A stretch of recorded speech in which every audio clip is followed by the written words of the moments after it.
ఈ దినము దేవుడు మన కొరకు సిద్ధపరిచిన వాక్య లేఖనాన్ని ధ్యానం చేద్దాం. బైబిల్ నుండి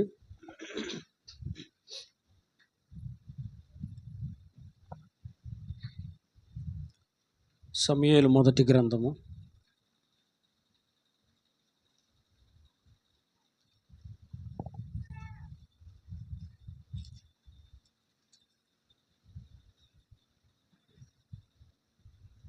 17వ అధ్యాయము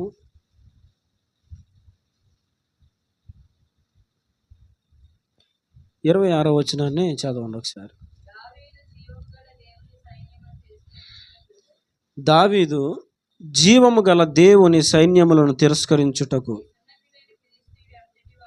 ఈ సున్నతి లేని ఫిలిష్తీయుడు ఎంతటివాడు, వాణ్ణి చంపి ఇశ్రాయేలీయుల నుండి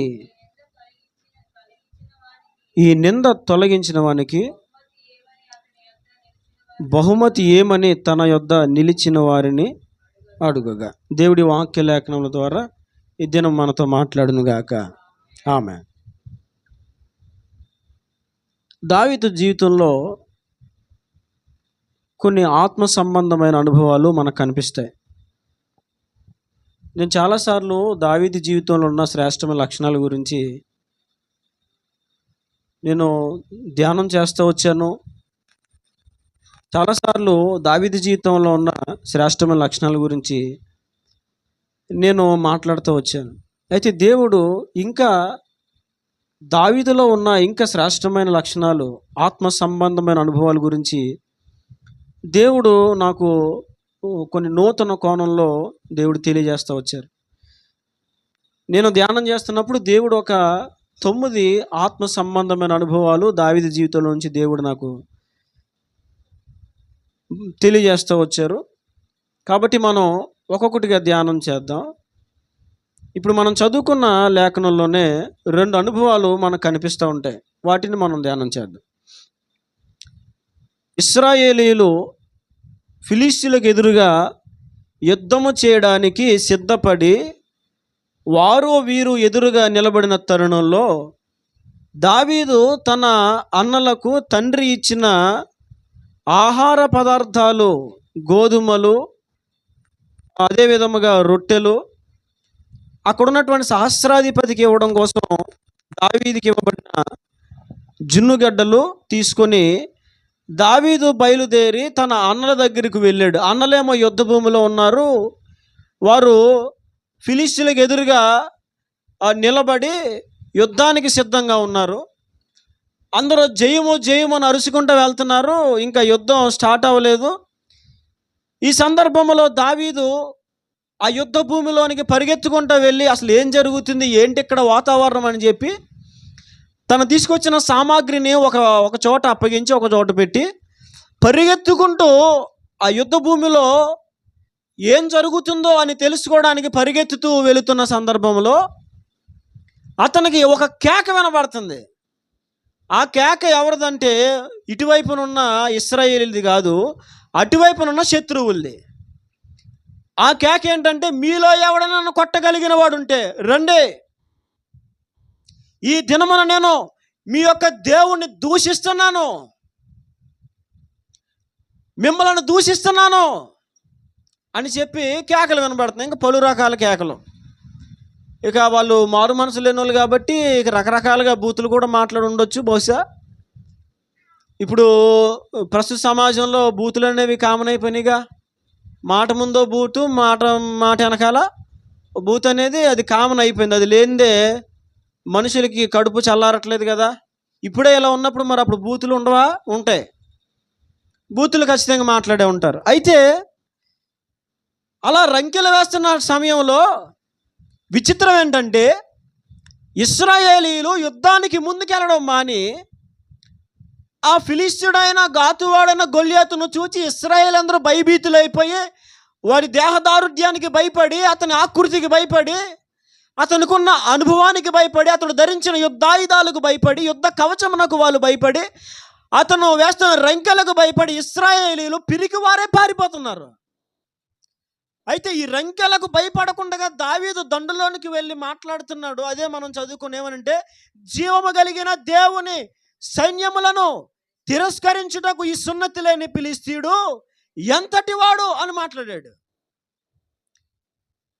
జీవము గల దేవుని సైన్యములను తిరస్కరించుటకు సున్నతి లేని ఈ ఫిలిష్తీయుడు ఎంతటి వాడు అని మాట్లాడాడు. అప్పుడు దాకా ఇశ్రాయేలు ఎవడు మాట్లాడలే, సౌండ్ లేదు ఎవడికే. ఒక్కడు కూడా సమాధానం చెప్పలే, ఒక్కడు కూడా ఎదురు తిరగలే. అప్పటికే 40 దినాలు బట్టి గాతువాడిన గొల్యాతు ఇశ్రాయేలీల పైన తన బలాన్ని ప్రదర్శిస్తూ రంకెలు వేస్తూ రండి చూసుకుందాం అని అంటున్నాడు. 40 దినాలు బట్టి వీళ్ళు ఏం చేస్తున్నారు? ఇశ్రాయేలీలు నండ్రా అని వెళ్తున్నారు. ఆడు రే రండ్రా చూసుకుందాను. కానీ వీళ్ళు ఏం చేస్తున్నారు? విచిత్రం ఏంటంటే, రాత్రి చదువుతుంటే నాకు భలే విచిత్రం అనిపించింది. అతని గురించి వర్ణించుకుంటున్నారు వీళ్ళు కూర్చొని. అరే ఆడు చూసావా వస్తున్నాడు ఎలా ఉన్నాడు అని. ఆడు చూడరాడు, హైట్ చూడరాడు, ఖడ్గం చూడరా. అవి చదవండి, అవన్నీ ఒక మాటలోనే ఈముడి ఉంటాయి. ఆ భావములన్నీ కూడా వర్ణించుకోవడమే సరిపోయింది వాళ్ళకి. అయ్యి బాబు ఆడు బలం ఏంట్రా, ఆడు కండలేంట్రా, అయ్యి బాబు ఆడు ఎంత ఎత్తున్నాడ్రాడా, ఏ మరిసేడురా. 40 దినాలు బట్టి ఇశ్రాయేలీలు శత్రువుని ఎదిరించలేక, శత్రువు రంకెలకు ఎదురు నిలబడలేక భయభీతులై పారిపోతా ఉంటే, దావీదు ఒక్కడే ఆ దినము వచ్చి ఒకటే ఒక మాట అన్నాడు. దావీదు 10 రోజులే వినలా, రంకెలు 40 రోజులు వినలా, ఒక్కసారే విన్నాడు.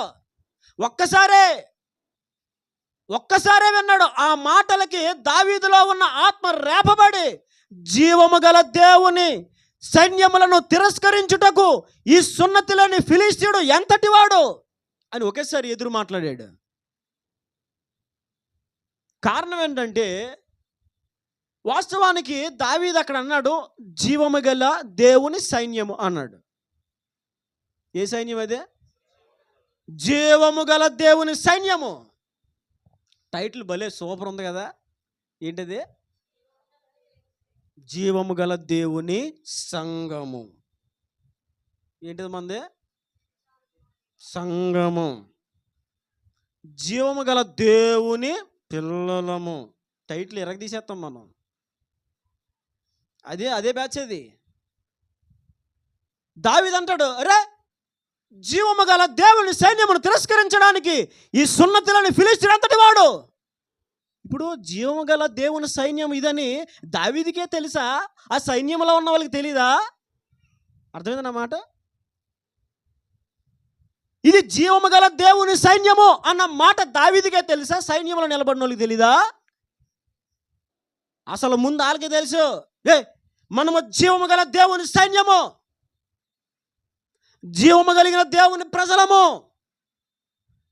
జీవము గల దేవుని పక్షముగా నిలబడిన ప్రజలం మనము. వీళ్ళకు ఉండాలి అది. అయితే 40 దినాల బట్టి వీళ్ళు మరిచిపోయి, వీళ్ళతో ఉన్న దేవుణ్ణి కూడా మరిచిపోయి వాళ్ళు పారిపోతున్నారు వెనక్కి. ఇలాంటి సమయంలో యుద్ధ భూమిలోకి దిగి దావీదు చేసిన పని ఏంటంటే, శత్రువు ఎంత ఎత్తున్నాడు, శత్రువుకి ఎంత బలం ఉంది, ఎన్ని సంవత్సరాలు బట్టి వాడు అనుభవం సాధించాడు, వాడు సామర్థ్యం ఎంత గొప్పది, వాడు తెచ్చిన ఆ ఖడ్గము ఎంత బరువు ఉంది, వాడు ముందు ఈ డాలు పట్టుకున్నవాడు దగ్గర ఉన్న డాలు ఎంత గొప్పది, ఇదేమి చూడలా. దావీదులో ఉన్న ఆత్మ లక్షణమైన తెలుసా? శత్రువు ఎంత గొప్పవాడైనా, శత్రువు ఎంత బలాఢ్యుడైనా, ఎంత విరుచుకు పడిపోతున్నా, ఎన్ని రంకెలు వేస్తున్నా, వాడు ఎంత ఆరితేరిన వాడైనా, వాడు ఎంత అనుభవజ్ఞుడైనా, దావీదు శత్రువును చూడ్డెప్పుడు. దావీదులో ఉన్న ఆత్మ అనుభవం అదే. శత్రువును చూడడం, శత్రువు మ్యాటర్ కాదు దావీదుకి. ఎప్పుడు దావీదు ఎప్పుడు ఏం చూస్తాడు తెలుసా? జీవము గల దేవుడు, దేవునికి మహిమ కలుగును గాక. 40 దినాల బట్టి ఇశ్రాయేలీలు అరే మనము జీవము గల దేవుని ప్రజలము కదా అన్న ఒక్క మాట మర్చిపోయారు.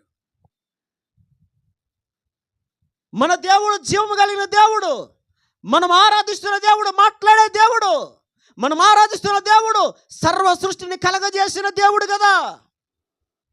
ఆయన ద్వారానే బానిసత్వంలో ఉన్న మన పితరులు విమోచింపబడి ఆయన ద్వారా ఎన్నో కార్యాలు పొంది ఈ ప్రాంతాన్ని స్వతంత్రించుకున్నారు కదా అన్న విషయాన్ని వాళ్ళు మర్చిపోయారు. 40 దినాలుగా ఇశ్రాయేలీలు వారి ఎదుట ఉన్న సమస్యనే, శత్రువునే, రోగాన్నే, బాధనే, కష్టాన్ని చూస్తున్నారు. కానీ దేవుని వైపు మాత్రం ఎలాగా పేతురు చూసినట్టు. పేతురు ఏం చూశాడు? చెప్పాలి. యేసు వైపు దగ్గరికి వెళ్తున్నప్పుడు, యేసు దగ్గరికి వెళ్తున్నప్పుడు నువ్వు ఎవరిని చూడాలా? పరుగు పందెంలో పరిగెడుతున్నావు, నువ్వేం చూడాలి? ఏం చూడాలా? అవునా? పరుగు పందెం జరుగుతున్నప్పుడు నువ్వు గురువు వైపు చూడాలి. అంతేగాని ఈలోపు ఎవడో కేకలేస్తా ఉంటే ఆడంగి చూసావనుకో, అర్థమవుతుందా? నువ్వు పరిగెడతా ఉంటే బోల్ట్ ఆటోగ్రాఫ్ అంటారు. అవునా? పిలుస్తారు బోలు మంది. ఆటోగ్రాఫ్ అని ఆగిపోయావనుకో ఏముండదు. పరిగెట్టువాడు గురి వైపే చూడాలి. దావీదులో ఉన్న లక్షణం ఏంటంటే, దావీదు ఎదుట ఉన్న సమస్యను, ఎదుట ఉన్న ఆ శత్రువును, ఎదుట ఉన్న రోగాన్ని, ఎదుట ఉన్న సమస్యను, ఎదుట ఉన్న కష్టాన్ని చూసేవాడు కాదా. మరి ఏం చూస్తాడా? జీవము గల దేవుని చూస్తాడు. అందుకే ఎవరు మాట్లాడని, ఎవడు ప్రయోగించని మాట ప్రయోగించాడు ఆ రోజు. ఏమని తెలుసా? జీవము గల దేవుని సైన్యమును తిరస్కరించడానికి. అసలు వీడెవడు?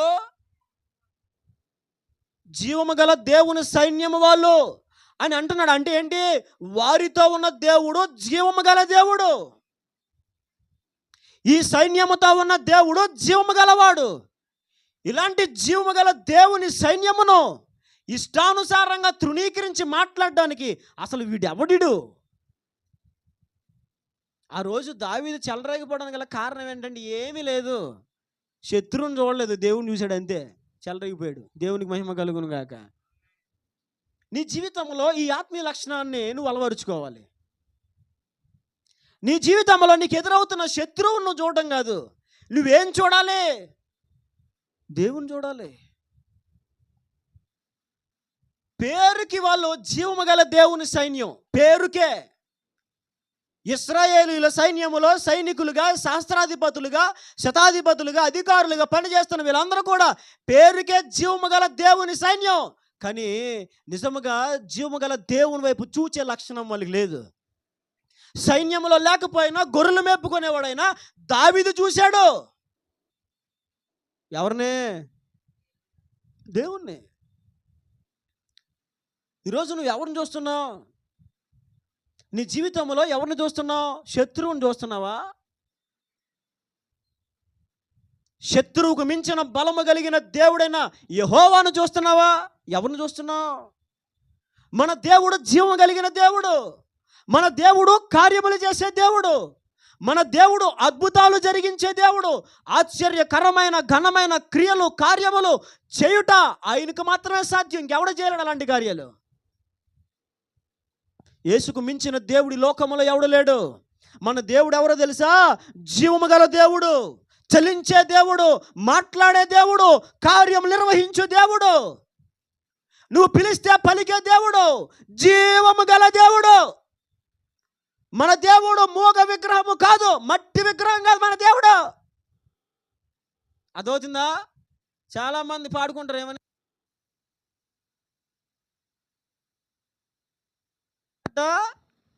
చదవడు మనిషి.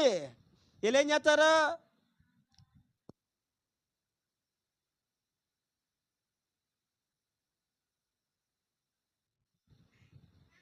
ఆనాడు ఏం చేశారు?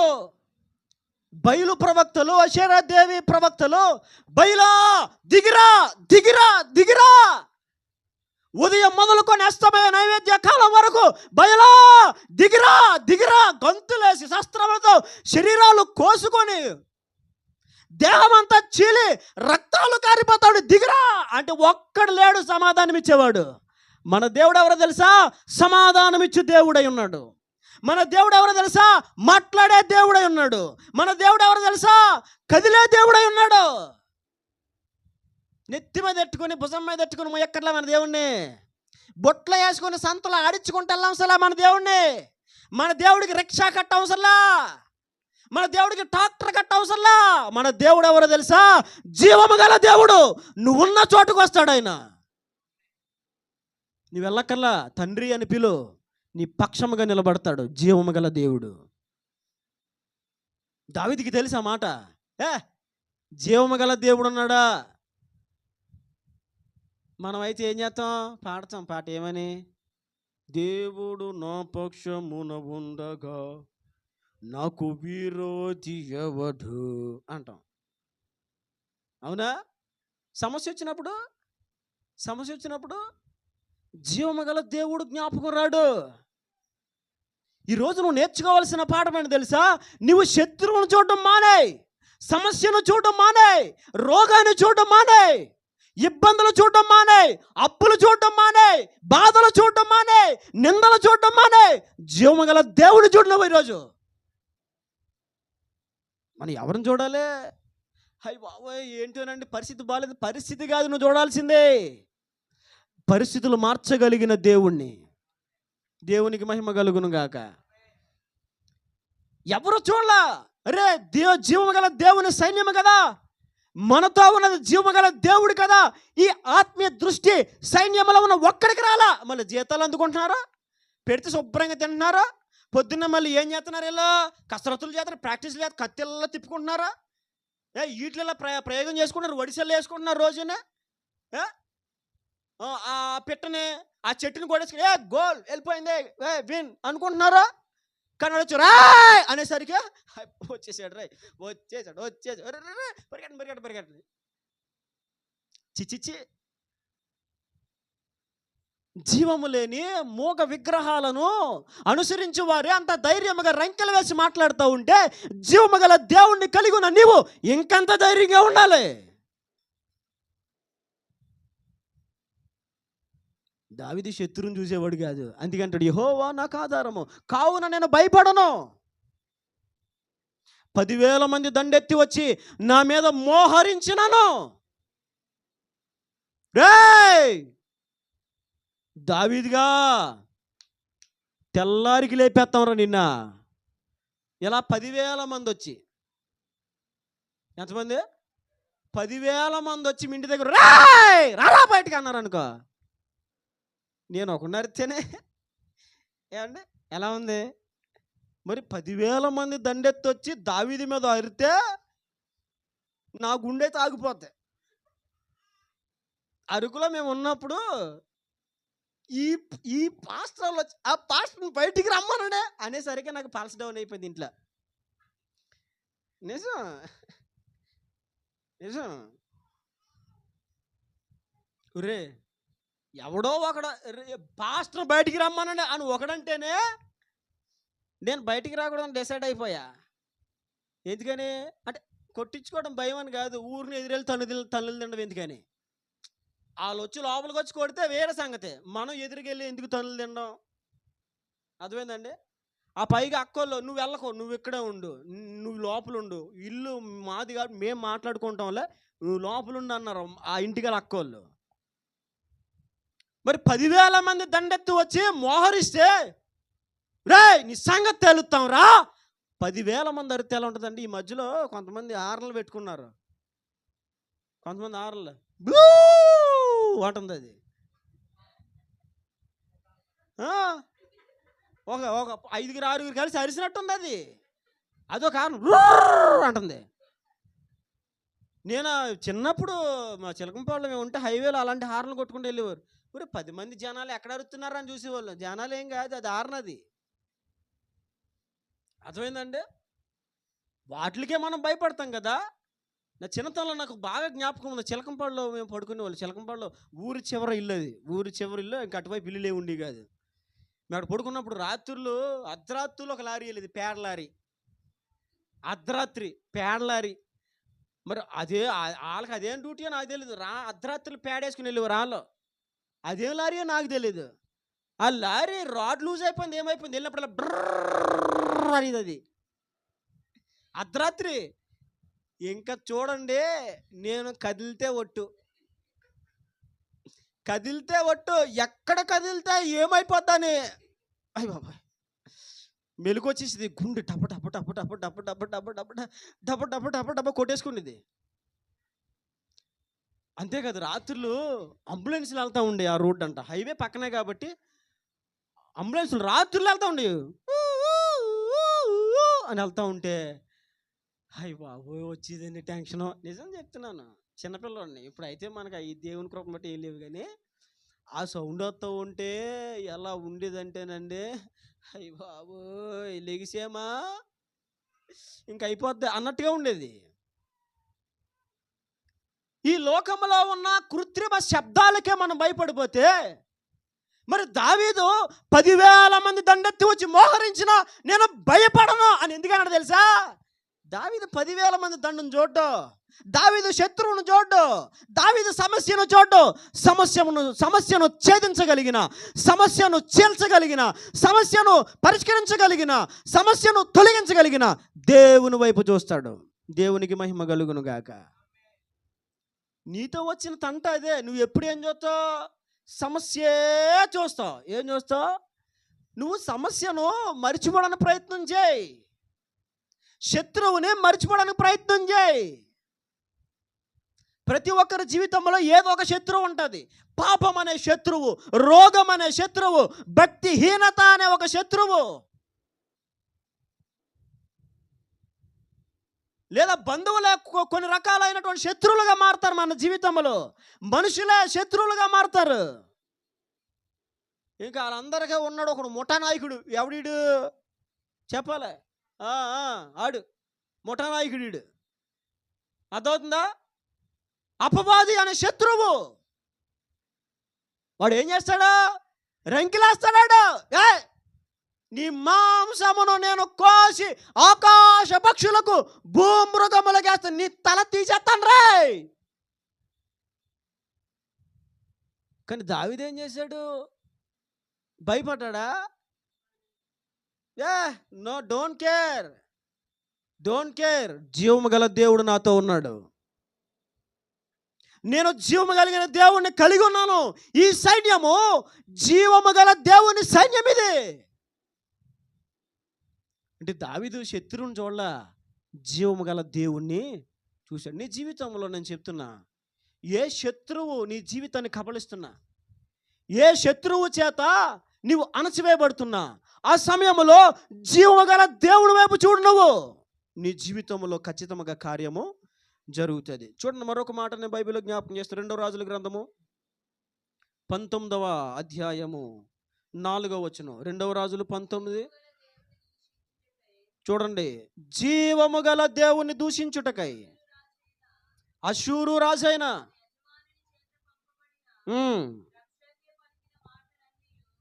రబ్షాకే పలికిన మాటలనియు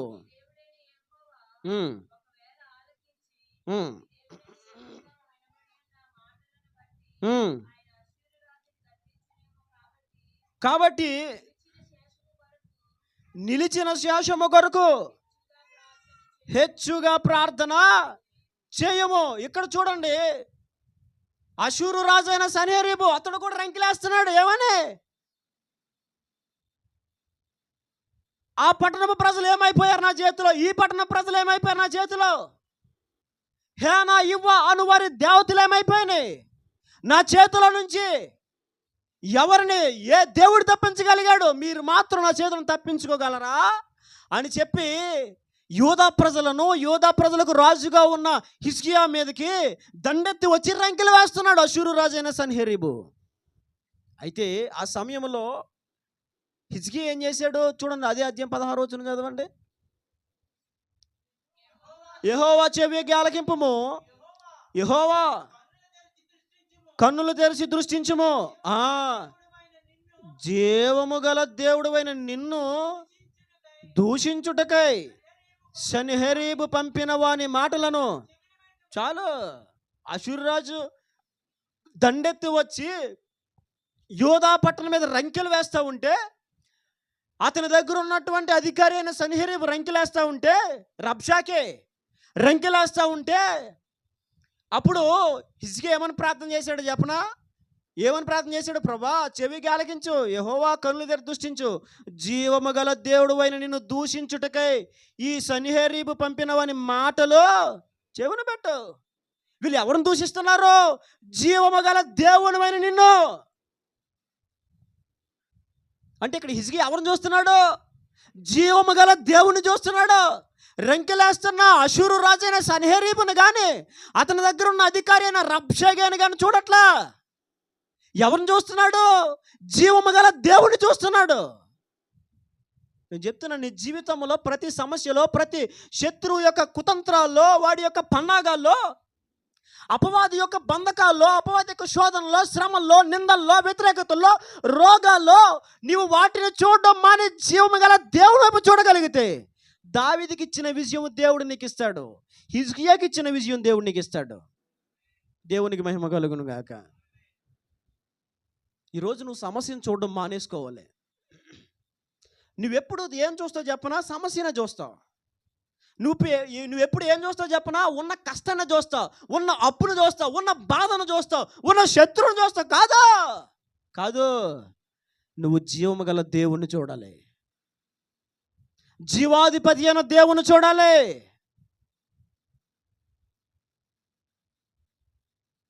మొన్న 30వ తారీఖు మా తాతయ్య గారు ప్రభువునందు నిద్రించారు పేపర్లో. మొన్న 30వ తారీఖే అక్కడికి వెళ్ళొచ్చాం ఈ వారం. ఆయన చనిపోయిన తర్వాత చాలామంది, కొంతమంది పదుల సంఖ్యలో ఆయన కొంతమంది సేవకులను తయారు చేశారు. దాదాపుగా ఆయన దగ్గర కొంతమంది ఒక 50-60 మంది సేవకులుగా తయారై ఆయా ప్రాంతాలకు సేవకు వెళ్ళారు మా తాతయ్య గారి దగ్గర. కాబట్టి చాలామంది వచ్చారు. ఆ ప్రజల్లో మాకు శత్రువులైన వారు కూడా వచ్చారు. శత్రువులైన వారు నేను మనం చూడలేదంటే ముఖం తిప్పుకొని వెళ్ళిపోయినాను కాదు. జీవము గల దేవుణ్ణి చూశాను. జీవము గల దేవుణ్ణి చూశాను కాబట్టి వాళ్ళు వస్తే అందరిని పలకరించా, ప్రేమతో పలకరించా, కౌగిలించుకున్నాను, ప్రేమగా మాట్లాడాను. ఎందుకని?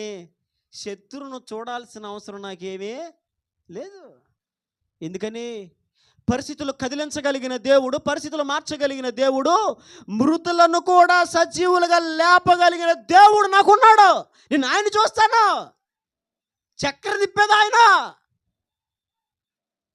చాలామంది సమస్యల్లో చూడండి దేవుని వైపు చూడరు. అందుకే తమ జీవితాల్లో అసలు కార్యాలు పొందలేరు. నిజం. చాలామంది రోజున తమ పిల్లలను, తమ భర్తలను, తమ భార్యలను మార్చుకోలేకపోయారు. కారణం ఏంటో చెప్పనా? వారు దేవుని వైపు చూడరు. మరి ఏం చూస్తారు? మార్పు లేని భర్త ఉంటే భర్త వైపే చూస్తారు. ఇక వాళ్ళు కూర్చున్నా, లేచినా, పడుకున్నా, ఏం చేసినా ఏమంటారు? మా ఆయన ఇలా చేశాడు, మా ఆయన అలా చేశాడు. నీ మనసు ఇంకా అంతే. నీ మనసు అంతే. నువ్వు ఎప్పుడు ఏం చూస్తావు? జీవము గల దేవుని వైపు చూడ. పరిస్థితులు మార్చగలిగిన దేవుడి వైపు, ఏ పరిస్థితులు ఎలా ఉన్నా, స్థితిగతులు ఎలా ఉన్నా, దేవుని వైపు చూడగలిగితే కార్యాలు జరుగుతాయి. సమస్య వైపు చూస్తే సమస్య పెరుగుద్ది తప్ప తరగదు. సమస్య ఎంత పెద్దదైనా, ఇబ్బంది ఎంత పెద్దదైనా, రోగం ఎంత పెద్దదైనా, కష్టం ఎంత పెద్దదైనా, నువ్వు దాన్ని చూడక, లక్ష్య పెట్టక, దాన్ని వెనక్కి త్రోసి దేవుని వైపు తేటగా చోటు నేర్చుకో. నువ్వు నాకు తెలిసిన ఒక అన్న ఉన్నారు. ఆ అన్న జీవితంలో ఒక అనుభవం నాకు చాలా బాగా నచ్చింది. అన్నకి సుమారుగా 1 lakh పైన శాలరీ వస్తుంది ప్రతి నెల. దగ్గర 2 లక్షల పైన వస్తుంది. 2 లక్షలు ఖచ్చితంగా. మల్టీనేషనల్ కంపెనీలో మేనేజర్గా పనిచేస్తాడు అన్న. అతనికి అనుకోని విధంగా ఉద్యోగం తీశారు. అనుకోని విధంగా చెన్నైలో ఉద్యోగం చేస్తాడు అన్న. పరిస్థితి ఎందుకు తీశారో ఏంటో తెలీదు. కారణాలు నేను అడగలేదు. ఉద్యోగం తీశారు. ఉద్యోగం తీస్తే మామూలుగా ఉద్యోగం పోయిందని తన భార్యకి చెప్పాడంట ఆయన. అలా రోజులు గడిచిపోతున్నాయి. ఆయన ఒక 2-3 రోజులు గడిచిన తర్వాత ఎప్పుడో మరి నాకు గుర్తులేదు, ఇంట్లో కూర్చొని అలాగా ఆలోచించుకుంటున్నాడంట ఆయన. ఈలోపు భార్య ఎంతైనా భర్త కదలికలు గమనిస్తుంది కదా. గమనించి దగ్గరకు వచ్చి, ఏమండి ఏంటండి అంటే, ఎందుకు ఆవిడ పలకరించిందంటే, ఉద్యోగం పోయింది కదా, అప్పుడే వాళ్ళు ఆల్రెడీ ఫ్లాట్ ఒకటి తీసుకున్నారు అక్కడ. మరి పిల్లలు చదువులు, ఫీజులు, ఇంక ఇవన్నీ మామూలే కదా. ఉద్యోగం ఆగిపోయింది, నేను ఆగిపోతాయా? ఆగిపోతాయండి? ఆగిపోవు. పెద్ద ఏదో వీళ్ళు మన కోసం త్యాగం చేసినట్టుగా ఎవరో టీచర్స్, ఉపాధ్యాయులు మనకేదో త్యాగం చేసినట్టుగా మీ వాడిని బడికి పంపలేదు ఏంటండి అంటారు. పని ఫీజు తగ్గిస్తారా? తగ్గించరా. ఏమంటారా? పెద్ద ఏదో త్యాగం చేసేసినట్టు. అవునా కదా? ఇవన్నీ మావులే కదా, ఇవన్నీ మావులే. ఫీజులు మావులే, ఇవన్నీ మావులే. అలా కొనసాగిపోతుంది. దేవుడు మరి ఏదో సహాయం చేస్తున్నాడు, జీవితం వెళ్తుంది. అలా ఆలోచించుకుంటూ కూర్చుంటే వాళ్ళ ఆవిడ దగ్గరికి వచ్చి, ఏమండి ఏంటండి ఏం ఆలోచిస్తున్నారు? ఎందుకు అడిగిందంటే ఆమె, ఉద్యోగం పోయింది కదా, బాధపడుతున్నాడేమో, ఆయన ఏదో ఆలోచించుకుంటున్నాడేమో, పరిస్థితి ఏంటి, భవిష్యత్తు ఏంటి, పిల్లల చదువులు ఏంటి, ఫీజులు అలాగా, ఈఎంఐలో ఫ్లాట్ తీసుకున్నాం కదా, దీని సంగతి ఏంటని ఆలోచిస్తున్నాడేమో అని అనుకుని దగ్గరికి ఏమండి ఏంటండి ఆలోచిస్తున్నారు అని అంటే ఆయన చెప్పిన సమాధానం తెలుసా? దేవుణ్ణి ఇంకెలా గణపరచాలని ఆలోచిస్తున్నాను అన్నాడంట ఆయన. దేవునికి మహిమ కలుగును గాక. ఏం ఆలోచిస్తున్నాడు ఆయన? దేవుణ్ణి ఇంకెలా గణపరచాలి, ఇంకెంతగా దేవునిలో గడపాలి, ఇంకెంత సమయాన్ని దేవునికి ఇవ్వాలి, ఇంకెంత అలాగా దేవుని ఆరాధించాలి, భక్తి జీవితంలో ఇంకెంత ఎదగాలి, ఇంకేం నేర్చుకోవాలి అంటే ఆయన ఏం చూస్తున్నాడు? ఉద్యోగం పోయింది అమ్మ కాదు, ఇంకెంతగా దేవుని గణపరచాలి, దేవుని గణపరచడం ఇంకా ఉన్న అనుభవాలు ఏంటి, ఇంకా ఎలా దేవుని గణపరచగలం, ఎలా దేవుని ఆరాధించగలం, దీని మీద దృష్టి. ఆత్మనేత్రాలు కలిగిన వారు దాని మీద దృష్టి పెట్టగలుగుతారు. ఆత్మనేత్రాలు లేని వారు ఎంతసేపు ఏం చేస్తారు? శత్రువునే చూస్తారు, సమస్యనే చూస్తారు, ఇబ్బందినే చూస్తారు, ఇరికినే చూస్తారు, ఎదురవుతున్న బాధనే చూస్తారు. దావీదు అలాంటాడు కాదు. అందుకే అరణ్యాల్లో బతికాడు, గుహల్లో తిరిగాడు, ఒంటరిగా ఉన్నాడు. దావీదు మీకు విషయం చెప్పనా, అంత సైన్యం ఉంటుందా? దావీదు ఎప్పుడు ఒక్కడే ఉంటాడు, ఎప్పుడు ఒకడే ఉంటాడు. బైబిల్లో రాయబడింది దావీదు కోసం. అతడు ఏదో ఒక గుహలో ఏకాంతంగానే ఉంటాడు, సమస్య లేదు. ఇప్పుడు మన వాళ్ళకైతే చుట్టూ ఎవరు ఉండాలి? బౌన్సర్లు ఉండాలి. వాళ్ళకి మళ్ళీ మేత, చికెన్ కండలు వచ్చినట్టు వాళ్ళకి మళ్ళీ పెంచాలి వాళ్ళని. బౌన్సర్లు, సెక్యూరిటీ. అవునా? ఇప్పుడు ఒక అధికారి వస్తున్నాడంటే ఎవరు ఉండాలండి? సెక్యూరిటీ ఉండాలి ఖచ్చితంగా. అబ్బో ముందు కుక్కలు వచ్చేస్తాయి, కుక్కలు వచ్చేసి అని చూసి మొత్తం బాంబు ఉంది, ఎక్కడుంది బాంబు ఏంటి అక్కడ అన్నీ చూసేస్తాయి, ఎతికేస్తాయి. వాళ్ళు వచ్చి వారం రోజుల ముందే చెకింగ్ అయిపోతూ ఉంటుంది. ఇక్కడ మొత్తం అన్ని చెక్ చేసేస్తూ ఉంటారు ప్రదేశాలు. ఇంకా ఆయన వచ్చారంటే, ఆయన వస్తున్నారనుకో ఇంకా ఆయన ముందు జీపులు, జీపులో ఉన్న పోలీసులు కిటికీలను బయటకు వచ్చి ఏమంటారు? మొన్న చెప్పాడు మా జాషువా, ఇలా అంటారంట పోలీసులు. ఇంతగా కాగితాలు లేని బండి ఎందుకంటే జాషువా అంటాడు, నన్ను ఎవడు ఆపడో, ఏ పోలీసు ఆపడో. ఆపడా అంటే ఆపడో. ఏం చేస్తానంటే నన్ను చూడగానే ఇలాగా అంటారంట. ఇప్పుడు అధికారులు రాగానే ఎలా ఉంటుందండి? ముందు అమ్మో కుయ్ కుయ్ కుయ్ కుయ్ అంటూ ఉంటే జీపులో నుంచి ఇలా బయటకు వచ్చి ఇలా అనేస్తారు. ఎందుకని? వచ్చేస్తాడు అధికారి. ఆయన ఒంటరిగా ఉండడు. ఆయన ఇంటి దగ్గర సెక్యూరిటీ, ఆయన కదిలితే సెక్యూరిటీ, ఆయన ఏ ప్రాంతానికి వెళ్తే అక్కడంతా పరిశీలన చేస్తారు, పరీక్షిస్తారు. ఎవడైనా బాంబు పెట్టేసాడేమో, ఎవడైనా అనుమానాస్పద వ్యక్తులు ఎవరైనా తిరుగుతున్నారేమో, ఎన్నో చెక్కింగ్లు ఉంటాయి. కానీ దావీదు అలా కాదు, ఒక్కడే ఉంటాడు, ఒక్కడే, నో డౌట్. భయపడ్డావు ఎందుకో తెలుసా?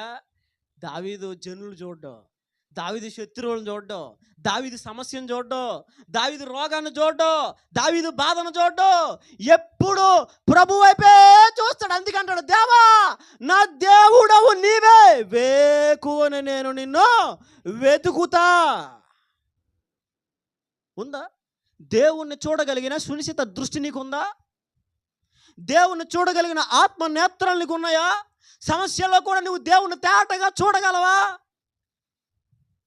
ఆర్థిక ఇబ్బందుల్లో కూడా దేవుని తేటగా చూడగలవా?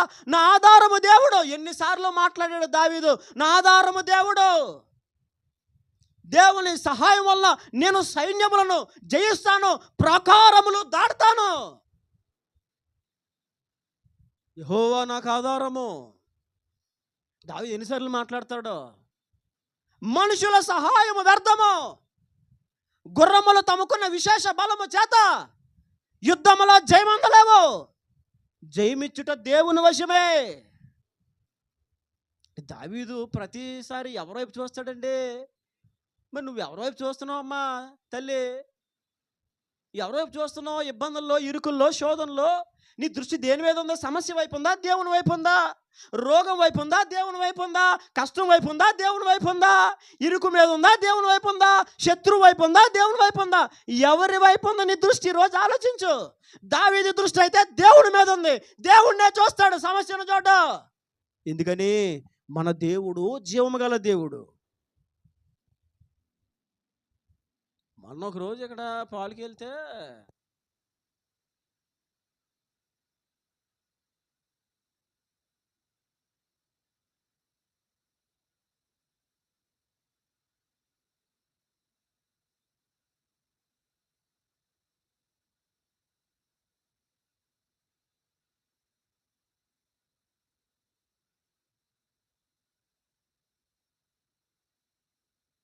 లేనో వచ్చింది. చూసారా? అది చూసుకొని వాళ్ళు ఎంత ధైర్యం తెచ్చుకుంటారండి? జీవము లేని వాటికి నమ్మకం ఉంచు వారే భయపడతారా? అవునా? భయపడటం కాదు, వాటి యందు నమ్మిక ఉంచుతారు. ఏం చేస్తారా? నిజముగా జీవాధిపతి అయిన దేవుని కలిగి ఉన్న మనం మాత్రం వాటికే భయపడతాం. కాతంతా చేయగట్లేదన్న బొమ్మ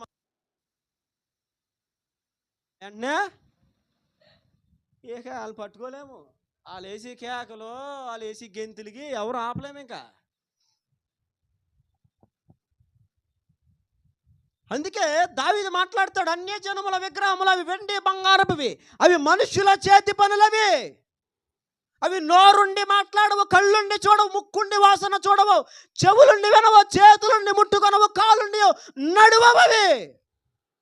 వాటిని చేయువారు, వాటి యందు నమ్మిక ఉంచువారు వాటి వంటి వారై ఉన్నారు అని దావీదు చాలా తేటగా మాట్లాడాడు. కదలలేని మనుషుల చేత చేయబడిన కృత్రిమ బొమ్మలకు చాలా మంది విశ్వాసం ఉంచి వాటిని ఆధారం చేసుకొని ప్రయాణిస్తూ ఉంటే, కదిలే దేవుడు, మాట్లాడే దేవుడు, సర్వ సృష్టికి ఆధారభూతుడైన దేవుణ్ణి కలిగి ఉండి కూడా నువ్వు ఇంకా సమస్యకు భయపడుతున్నావు, శోధనకు భయపడుతున్నావు, రోగానికి భయపడుతున్నావు అంటే ఏం చెప్పాలి? మన దేవుడు జీవము గల దేవుడు. ఎవరు మన దేవుడు? హిజ్కియా అష్షూరు రాజు అయిన సన్హెరీబు వచ్చినప్పుడు అప్పటికే చాలా కాలంగా ముట్టడి దెబ్బలు వేసేసాడు. వేసేసి పంపిస్తున్నాడు ఉత్తరాలు, రే రే రే ఏ దేశం నా మీద ఆగింది? ఏ దేశం నన్ను ఓడించగలిగింది? నా ముందు ఏ దేశం నిలబడగలిగింది? సెపర్వయము దేవతలేమైపోయినాయి, హేనా యువ దేవతలేమైపోయినాయి. ఏ దేశము నా చేతులను తప్పించుకోకుండా తమ దేవతలు విడిపించగలిగాయి? నువ్వు మాత్రం తప్పించుకోగలుగుతున్నావు అని అనుకుంటున్నావా? తప్పించుకోగలను అనుకుంటున్నావా? నువ్వు నా చేతులను తప్పించుకోలేవు అని ప్రజలకు కూడా పంపించాడే. మీరు రాజు మాట వినకండి, మీరు మోసపోకండి, నేను వస్తున్నా రంకిలేస్తున్నాడు. కానీ హిజ్కియా ఏం చేశాడు తెలుసా? ప్రభువా, అష్షూరు రాజైన సన్హెరీబు ఇతర దేశాలను జయించిన మాట నిజమే, నిజమే, వాస్తవమే. ఎందుకు జయించగలిగాడంటే ఆయా దేశాల ప్రజలు బొమ్మల పైన నమ్మకం ఉంచేవారు కాబట్టి జయించగలిగాడు. కానీ మేము జీవము కలిగిన దేవుడు అని నిన్ను కలిగి ఉన్నాం. అర్థమవుతుందా? ఇప్పుడు అష్షూరు రాజైన సన్హెరీబు వేస్తున్న రంకెలకి హిజ్కియా ఏం చూశాడు? రంకెలు చూశాడా? రబ్షకేం చూశాడా?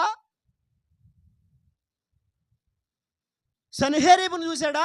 మరి ఏం చూశాడు హిజ్కియా?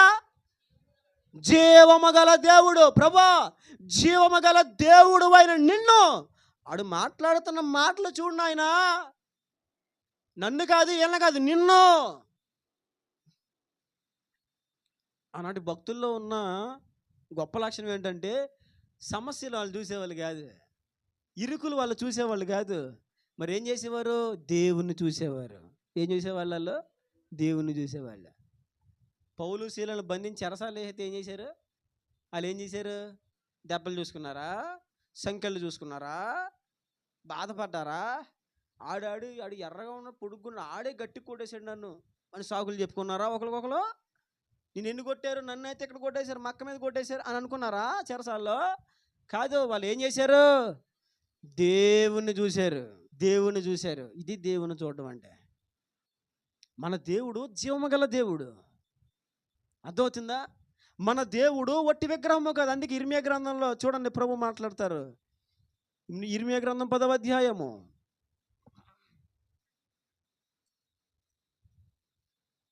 3వ వచనం నుంచి.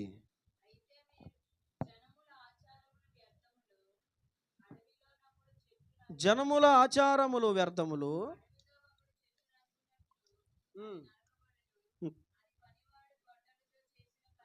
అర్థమైందండి?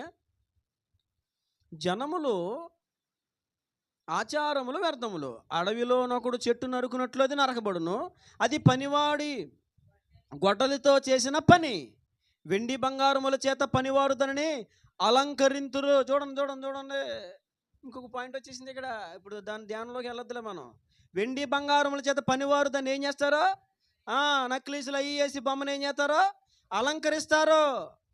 అది కదలకయుండునట్లు మేకులు పెట్టి సుత్తితో దిగగొట్టి దాన్ని నిలుపుదురు.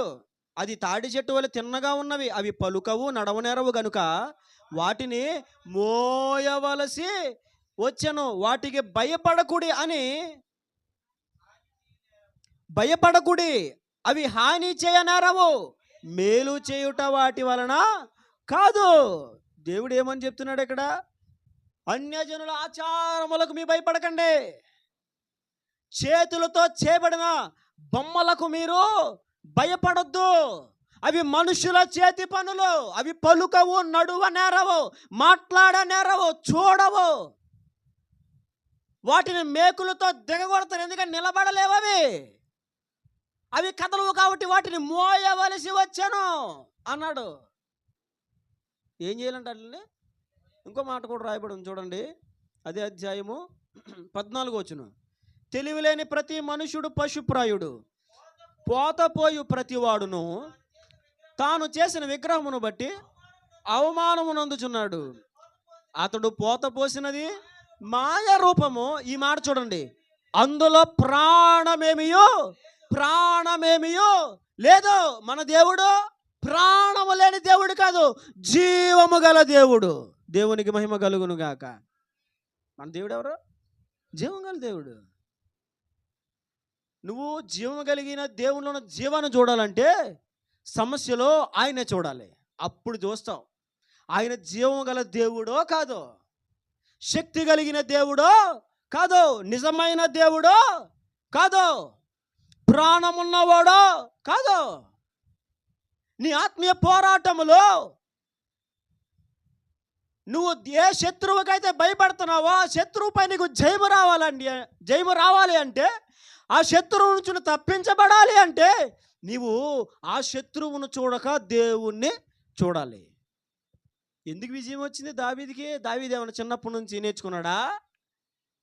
యుద్ధాభ్యాసము తెలిసినవాడా? యుద్ధాభ్యాసములో ఆరితేరినవాడా? బాగా అనుభవజ్ఞుడా? అసలు ఈ డ్రెస్ వేసుకొని వెళ్ళడమే చేత కాదు, ఆ యుద్ధ కవచం ధరించుకొని నడడమే చేత కాదు దావీదుకి. ఫస్ట్ వేసుకున్నాడు, వేసుకుని చూశాడు, సెట్ అవ్వాలి అని చెప్పి ఆ రాజుగారు నాకు కుదరదండి బాబా. మరేంటి, రుమ్మాలు చొక్కా లాగు చాలు, కర్ర వడిసెలు చాలు. రే ఏంట్రా, నాకు సెట్ అవ్వండి వేసుకోనండి, నాకు సెట్ అవ్వదు. ఎందుకని లేదు, అసలు అనుభవం లేదు. ఏమి లేదు, అనుభవం లేదు. అవునా? అనుభవం అబ్బాయి మేము ధరించలేమండి. అనుభవం కలిగినాడు ధరిస్తాడు, అనుభవం లేనాడు ధరించలేడు. అవునా? ఇప్పుడు అందరూ తలకి హెల్మెట్ పెట్టుకోరు, ఎందుకని? అలవాట్లేదు. ఏంటంటే మెడలాగేస్తుందండి బాబా అంటారు. నాకు అలవాటు అయిపోయింది, నేను పెట్టేసుకుంటాను, ఎంత దూరం పెట్టుకుంటాను, నాకు అలవాటు అయిపోయింది. కొంతమందికి పెట్టుకోవడం అలవాటు, ఎందుకని? కొంతమందికి హెల్మెట్ పెట్టుకుంటే ఎలా ఉంటుందంటే ఇరుకులో ఉన్నట్టు ఉంటుంది.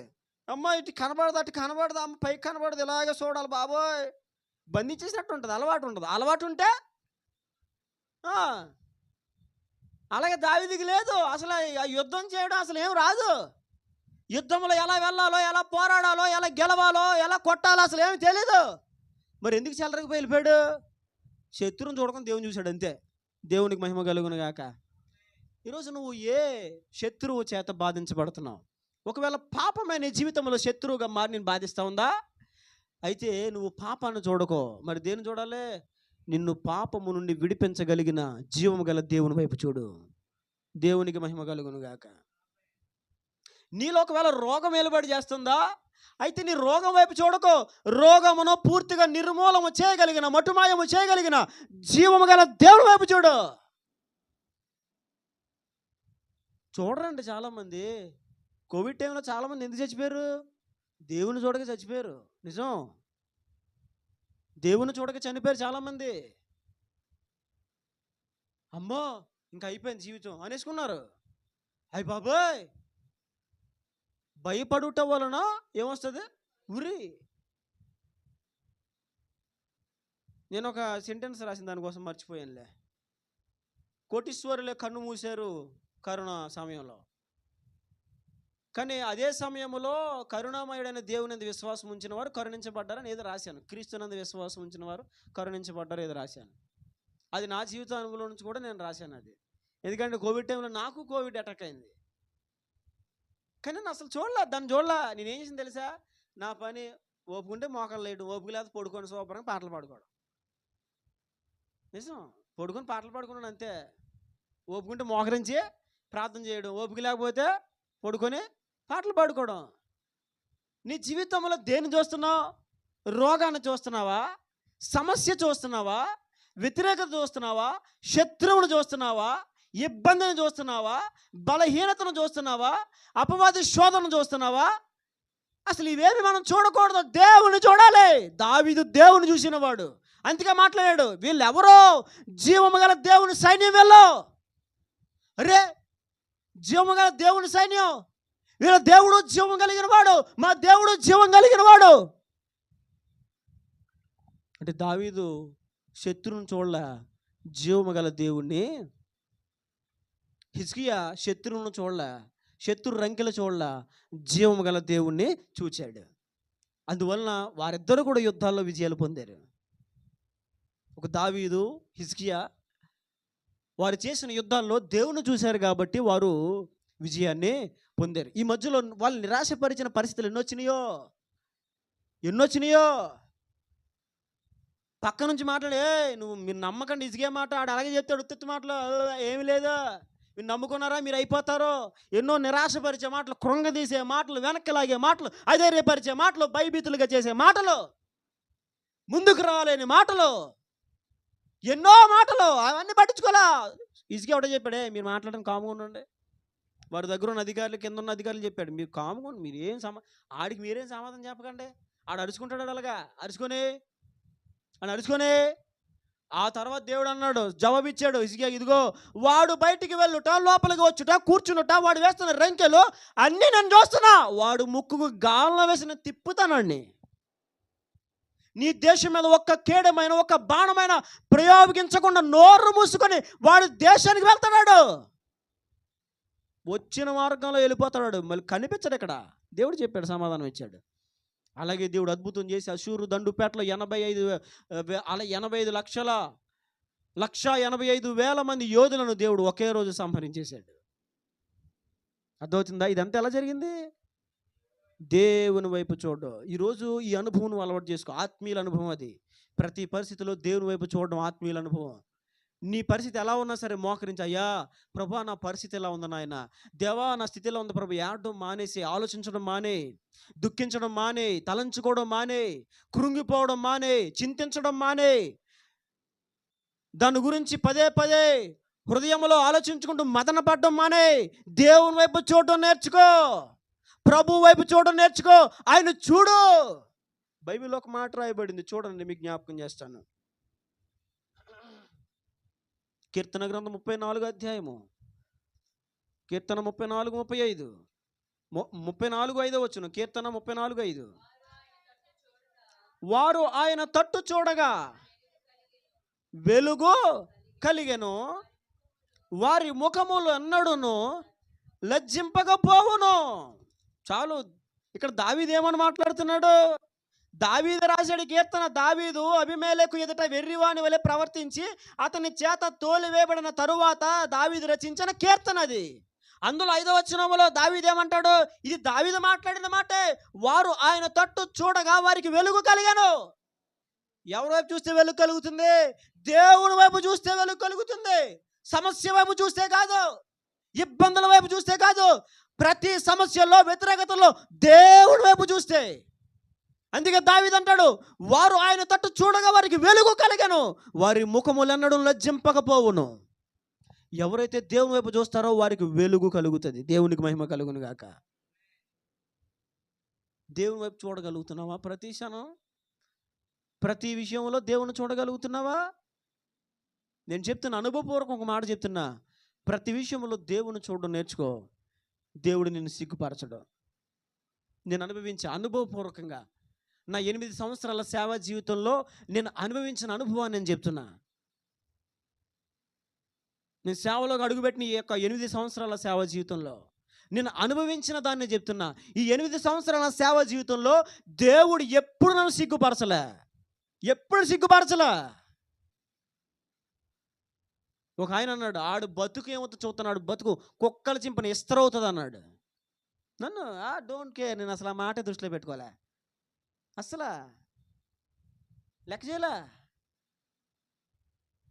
చాలామంది, ఒక ఆమె అందుకని బతుకలా ఉందన్నది ఒక ఆమె, మాకు పిల్లలు లేరని, మాకు సేవ లేదని పట్టించుకోలే. ఎందుకని? పట్టించుకోవాల్సిన అవసరం ఏమీ లేదు. మనం ఎవరిని చూడాలా? ఒక ఆమె అన్నది, రే నీ వల్ల కొంపలు కాలిపోతున్నారు అన్నది. నన్ను పట్టించుకోలే. ఎందుకని? నిజంగా నా వల్ల కాలిపోతే నా పట్టించుకోవాలి. నా వల్ల కాలకుండా నింద వేసినప్పుడు డోంట్ కేర్. ఏంటదే? చెప్పండి. డోంట్ కేర్ అనండి ఒకసారి. ఆడెవడో చెప్పాడు, నాకు ఇంకా లోకంతో వేరే పని ఏమీ లేదు, డోంట్ కేర్. అది కాదు అసలు ఇక్కడ చెప్పాలి. అది పాటలు, విచిత్రమైన పాటలు, అర్థమవుతుందా? అది కాదు. ఇక్కడ ఏ సమస్యను లెక్క చేయకూడదు, ఏ ఇరుకును లెక్క చేయకూడదు. నువ్వు ఆ సమయంలో దేవుని వైపు చూడడం నేర్చుకోవాలి. నీ మోకాలు ఆయన సన్నిధిలో వంగిపోవాలి. సమస్య వచ్చిందా? ఏయ్ మోకాళ్ళే చూడు, ఆయన వైపు చూడు. ఆయన ముఖమును ఎవరైతే చూస్తారో, ఆయన వైపు ఎవరైతే తేరు చూస్తారో వారికి వెలుగు కలుగుతుంది. వారి ముఖము ఎప్పుడు లజ్జించదో, సిగ్గుగా ఉండదో. వారి ముఖాలు మాడిపోవు ఎప్పటికే. మనుషుల ముఖం చూసాక మాడిపోతుంది నీ ముఖం, బంధువుల వైపు చూసాక మాడిపోద్ది ముఖం. దేవుని వైపు చూసావా నీ ముఖం ఎప్పుడు మాడిపోదు. దేవునికి మహిమ కలుగును గాక. దేవుని వైపు చూసేవాళ్ళు ముఖాలు ఎప్పుడు ఎలా ఉంటాయి? కళ్ళగా ఉంటాయి. మనుషుల ముఖాల వైపు చూసేవాళ్ళు ముఖాలు ఎలా ఉంటాయి? ఉసూరు మాదేవా. సేవ కొత్తలో దేవుడి అనుభవాలు నాకు నేర్పించాడండి. జనాలు చెప్పేసి వచ్చేస్తారని పాటలు ఎత్తేసుకుని పడేస్తా ఉంటే ఒకళ్ళు చివరి కాదు. ఇక వాక్యానికి లేసరికి నా ముఖం చూడాలి. వాక్యానికి లేచినప్పుడు ఇంకెలా ఉండేదంటే, దేవునికి స్తోత్రం అని రావాల్సిన మాట దేవుని స్తోత్రం. ముఖం లెగట్లా. ఎందుకని? మనుషులను చూస్తున్నా. అప్పటి నుంచి మనుషులను చూడడం మానేసా. ఒక తీర్మానం చేసుకున్నా, ప్రభువా నిలబడిన ఏ ప్రాంతంలో నేను మనుషుల్ని చూడకూడదు నాయన. చూడను ప్రభువా, చూడను. నిజమే. ఇక్కడ ఆన్లైన్ ప్రేయర్ జరుగుతుంది, కొద్దిమంది వస్తున్నారు, నేను చూడను. నిజంగా చెప్తున్నా, చూడను. ఇక వచ్చిన వాళ్ళు పాపం బిడ్డలు ఏమన్నా కొంచెం నిరాశ పడిపోతారని కొంచెం బూస్ట్ ఇస్తాను. వచ్చిన వారు దానిలో పోరాడదాం మనం అని చెప్తాను. అవును, నిజమే. నిరాశపడకూడదు. అది నేర్చుకున్నాను నేను. మనుషుల వైపు చూస్తే ముఖం మాడిపోతుంది, దేవుని వైపు చూస్తే నీ ముఖము ప్రజ్వలిస్తుంది, నీ ముఖము ప్రకాశిస్తుంది దేవుని వైపు చూడగలిగితే. కనుక నేను చెప్తున్నా, దావీదు యుద్ధంలో ఎవరిని చూశాడు? దేవుని చూశాడు. సౌలు తరుముతున్నప్పుడు దావీదు ఎవరిని చూశాడు? తన దగ్గర ఉన్న దండువారు జనాలందరూ కలిసి దావీదుని చంపేద్దాంరా అన్నప్పుడు దావీదు ఎవరిని చూశాడు? మీరు దావీదు జీవితాన్ని చూడండి, స్టడీ చేయండి. ప్రతి పరిస్థితిలో దేవా ఏం చూసేవాడు? ఓ పక్కన గుసగుసలండి, రే ఈడి వల్ల వచ్చిందిరా, ఈడి వల్ల మన భార్యలు, మన పిల్లలు, మన ఆస్తి అంతా పోగొట్టేసుకున్నాం, మన పట్టణం కాల్చబడింది, మనం ఏది వేసుకున్నా కొద్దిగా గొప్ప గుడారాలు ఇల్లులన్నీ కూడా కాలిపోయినాయి, వీడే కారకుడు, ఒరే రండ్రా చంపేద్దామరా అని దావీదు జనులే దావీదు మీద ఎక్కడ పడితే, అప్పుడు దాకా దావీదుతో ఉన్నవారు ఒకేసారి అందరూ ఒకటైపోయి దావీదుని ఒక్కడే చేసి మాట్లాడుతూ ఉంటే గుసగుసలని విని ఏం చేశాడు తెలుసా? తన దేవుడని యెహోవాను బట్టి ధైర్యం తెచ్చుకున్నాడు.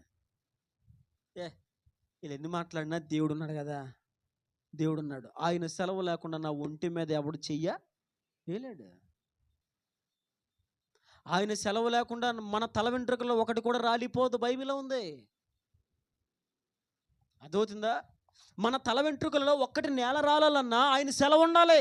ఆయన సెలవు లేకుండా తల వెంట్రుకల్లో ఒక్కటి కూడా నేల రాలదు, సమస్య లేదు, నిజం. ఆయన సెలవు లేకుండా మన తల వెంట్రుకలు ఒక్కటే నేల రాలదని వాక్యం చెప్తుంటే అర్థమవుతుందా? ఆయన సెలవు లేకుండా నీకు జీవితానికి ఏం జరిగింది చెప్పండి? చిన్నవే బాబు జరగరా, చిన్న ప్రమాదాలు లేవురా బాబా నా సెలవు లేకుండా అని దేవుడు చెప్తూ ఉంటే ఇది జరిగిపోద్దేమో, అది ఎందుకు అంత పెద్ద దాకా వెళ్తానా? అసలు ఆయన సెలవు లేకుండా నీ ఎంటికే కూడదంటే బైబిల్ చెప్తున్నా సత్యం అది. దావీదు యుద్ధంలోకి వెళ్ళినప్పుడు జీవము గల దేవుని సైన్యము అన్నాడు. అంటే దావీదు శత్రువుని చూడలా, అరే వీళ్ళ జీవము గల దేవుని సైన్యం కదా, వీళ్ళ దేవుడు జీవము కలిగిన దేవుడు కదా, మా దేవుడు జీవము గల దేవుడు కదా. చూడగలుగుతున్నావు నువ్వు నీ జీవితంలోనే? ఏదో ఒక వ్యసనంలో, ఏదో ఒక పాపములో, ఏదో ఒక లోపములో బంధించబడి దానిలో కొట్టబడుతున్నావు, నల్లగొట్టబడుతున్నావు. నువ్వు ఎంతసేపు అదే చూసుకుంటావా? కాదు, దేవుని వైపు చూడు. ప్రభా దీని నుంచి విడిపించవా నాయనా, నాకు సహాయం వచ్చేవా ప్రభా, నన్ను లేవనెత్తవా ప్రభా, నన్ను బలపరచవా ప్రభా, నా పట్ల నీ కృప చూపవా ప్రభా. ఎవరిని చూడాలి? దేవుని చూడాలి. మనుషుల సహాయం వ్యర్థము, బల సహాయం వ్యర్థము, ధన సహాయం వ్యర్థము, సైన్య సహాయం వ్యర్థము. దావీదులో ఉన్న మొదటి లక్షణం, సమస్యను చూడక తేటగా దేవుని వైపు చూస్తాడు. దేవునికి మహిమ కలుగును గాక. రెండవ పాయింట్ మాత్రమే ధ్యానం చేసి ముగించుకుందాం. మరలా మూల వాక్యంలోకి రండి.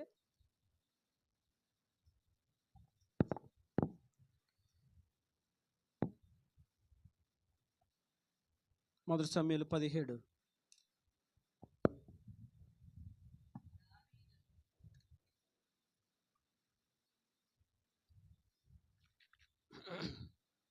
చదవండి. దావీదు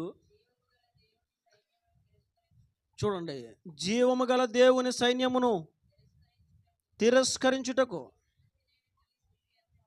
సున్నతి లేని ఫిలిష్తీయుడు ఒకటి.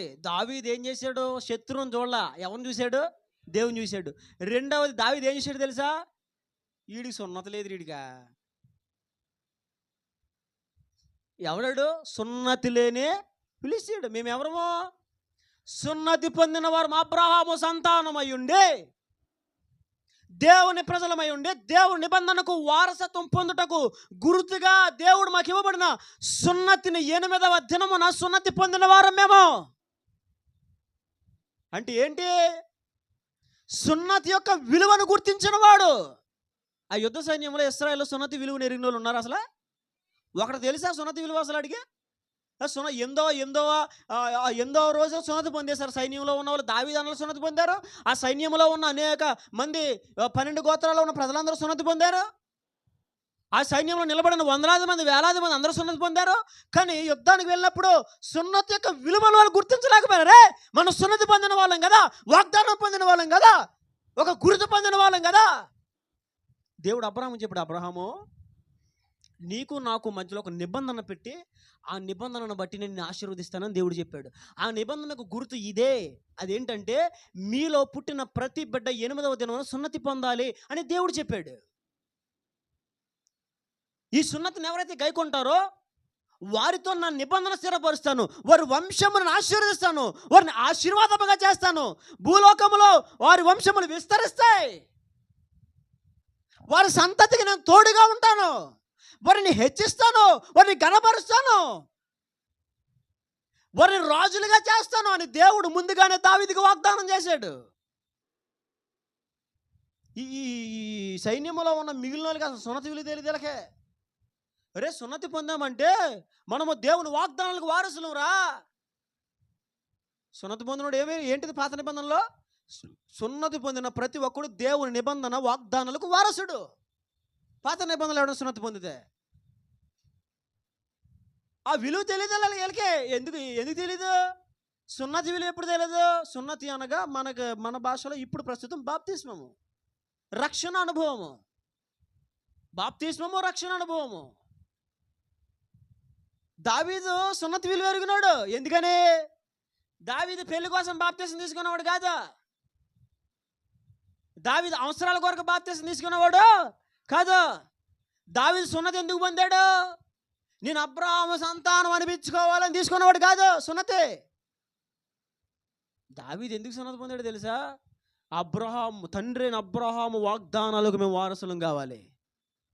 రే వేలాది మంది ఉంటే వేలాది మందిలో ఒకడు కూడా రే మనం సున్నతి పొందిన వాళ్ళం కదరా, దేవుడు జన్మలను మనకు లోపరుస్తానని చెప్పాడు కదరా, ఈ భూమిలో వ్యాపింపజేస్తానని చెప్పాడు కదరా, మీరు ఆ ప్రాంతాలను లోపరుచుకుంటారని చెప్పాడు కదరా, మీ జీవితాల్లో నా వాగ్దానం నెరవేరుస్తాను సున్నతి అను గురుతు ద్వారా అని చెప్పాడు కదరా అని ఒకడు కూడా రాలేదు ఆలోచన. కానీ దావీదులాగా నవలేలాగా మాట్లాడుతున్నాడు. జీవము గల దేవుని సైన్యమును తిరస్కరించడానికి ఈ సున్నతి లేనుడు ఎంతడు? వీడికి రక్షణ లేదు, వీడికి సున్నతి లేదు. మేము వాగ్దానం పొందిన వాళ్ళము, మేము బాప్తిసం పొందిన వాళ్ళము, మేము రక్షణ అనుభవంలోకి వచ్చిన వాళ్ళము. ఈ లోకమనే పోరాటములో, ఈ లోకమనే యుద్ధములో ఒకటి నీవు దేవుణ్ణి చూడడం నేర్చుకోవాలి ప్రతి పరిస్థితుల్లో. రెండవది బాప్తిసం యొక్క విలువ, రక్షణ యొక్క విలువను గుర్తించగలగాలి. రక్షణ విలువ తెలుసా నీకు? రక్షణ పొందేవంటే ఏంటో చెప్పనా? దేవుని వాగ్దానాలకు వారసుడు అని అర్థం. చూడండి బైబిల్లో, అందుకే ప్రభు ఒక మాట సెలవిచ్చారు. ఆయన వెళ్తున్నప్పుడు ఒక మాట సెలవిచ్చారు. మార్క్సు వార్త 6వ అధ్యాయం 16వ అధ్యాయం 16వ వచనం. నమ్మి బాప్తిస్మము పొందినవాడు రక్షింపబడును, నమ్మని వానికి శిక్ష విధింపబడును. నమ్మిన వారి వలన నమ్మి బాప్తిసం పొంది నమ్మిన వారి వలన సూచక్రియలు జరుగుతాయి. ఏమవుతాయి? నా నామమున దయ్యాలు ఏం చేస్తావు నువ్వు? ఇది వాగ్దానము. దేవుడు ఏమన్నాడు? నా నామము దయ్యాలు నమ్మి బాప్తిసం పొందావంటే నువ్వు భయపడాల్సిన అవసరం లేదు. నా నామము దయ్యముల వల్ల కొడతావు. ఇంకా చెప్పాలి, క్రొత్త భాషలు మాట్లాడతావా, పాములను ఎత్తి పట్టుకుంటా ఏం చేస్తాను చెప్పాలి. దేవుడు వాగ్దానం వచ్చారు. బాప్తిసం పొందారా మీరు? బాప్తిసం మారు మనసు పొంది బాప్తిసం పొందారా? పాములు ఎత్తి పట్టుకుంటారు నాడండి.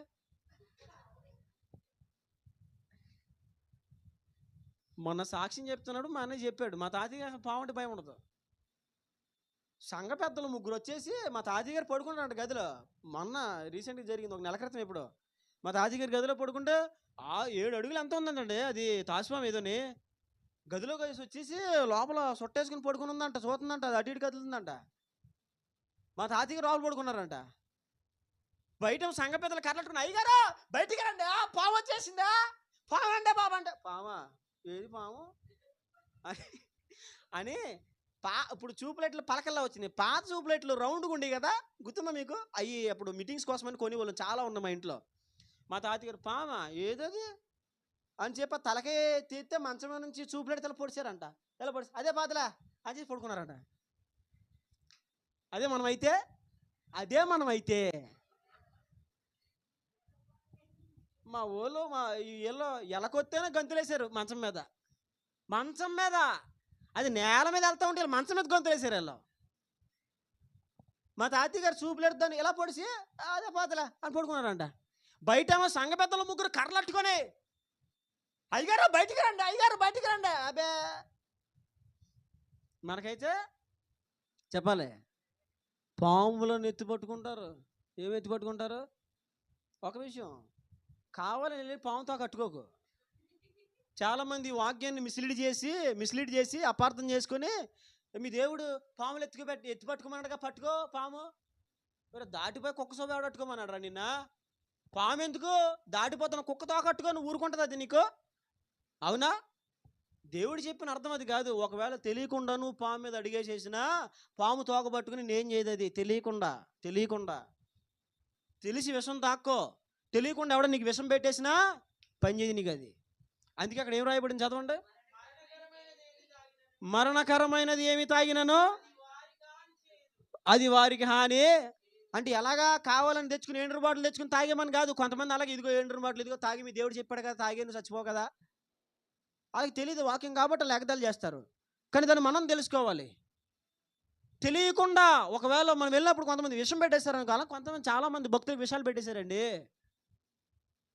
ఒక ఆయన భక్తుడి పేరు మర్చిపోయాను, ఆయనకి అలాగే విషం పెట్టేశారు అన్నంలో చంపేద్దామని.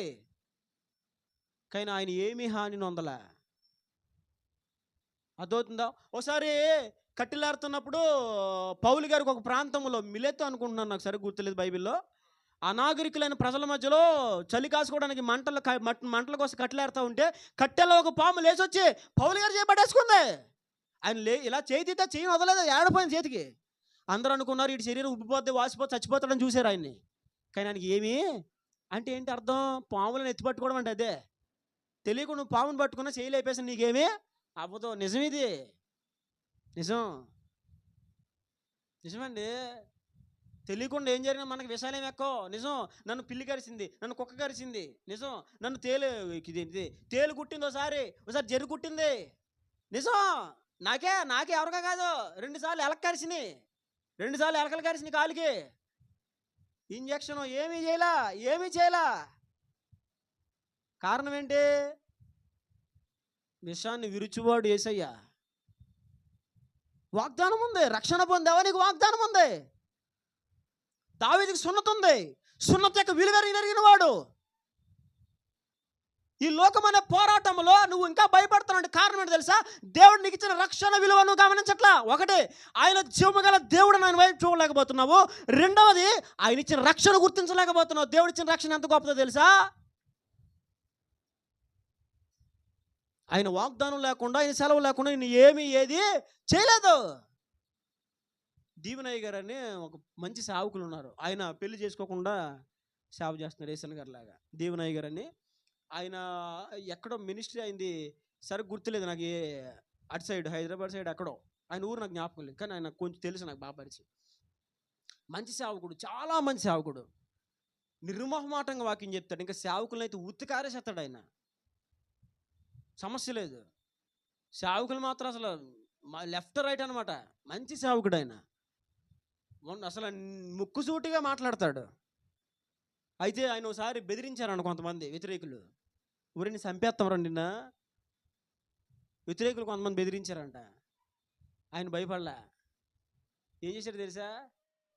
మరణము నన్నేమి చేయలేదు, పరిస్థితి నన్నేమి చేయగలదు,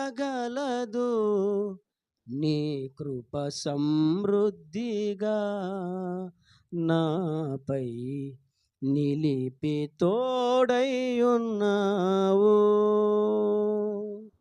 మరణము నన్నేమి చేయలేదు, పరిస్థితి నన్నేమి చేయగలదు. అప్పుడు రాశాడు ఆ పాట ఆయన. మనం పాడుకుంటున్నామా ఈ పాట? ఆయన రాసింది, అప్పుడు రాసిందే. బెదిరించినప్పుడు రాశాడు పాట. మరణము నన్ను ఏమీ చేయలేదు, పరిస్థితులు నన్ను ఏమీ చేయలేవు, నీ కృప నాకు తోడున్నది. నమ్మగలుగుతున్నావు నువ్వు దేవుని కృప నీకు తోడున్నదని? రక్షణ విలువను ఎరిగితే నీ జీవితం గురించిన భరోసా నీకు ఉంటుంది. రక్షణ విలువను ఎరిగినప్పుడు నీ జీవితం గురించిన భరోసా నీకు ఉండదు. చాలామందికి రక్షణ విలువ ఎందుకు తెలియదంటే బాప్తిసం తీసుకున్నప్పుడు సరైన విధానంలో తీసుకోలేదు కాబట్టి వాళ్ళు చాలామందికి రక్షణ విలువ తెలియదు.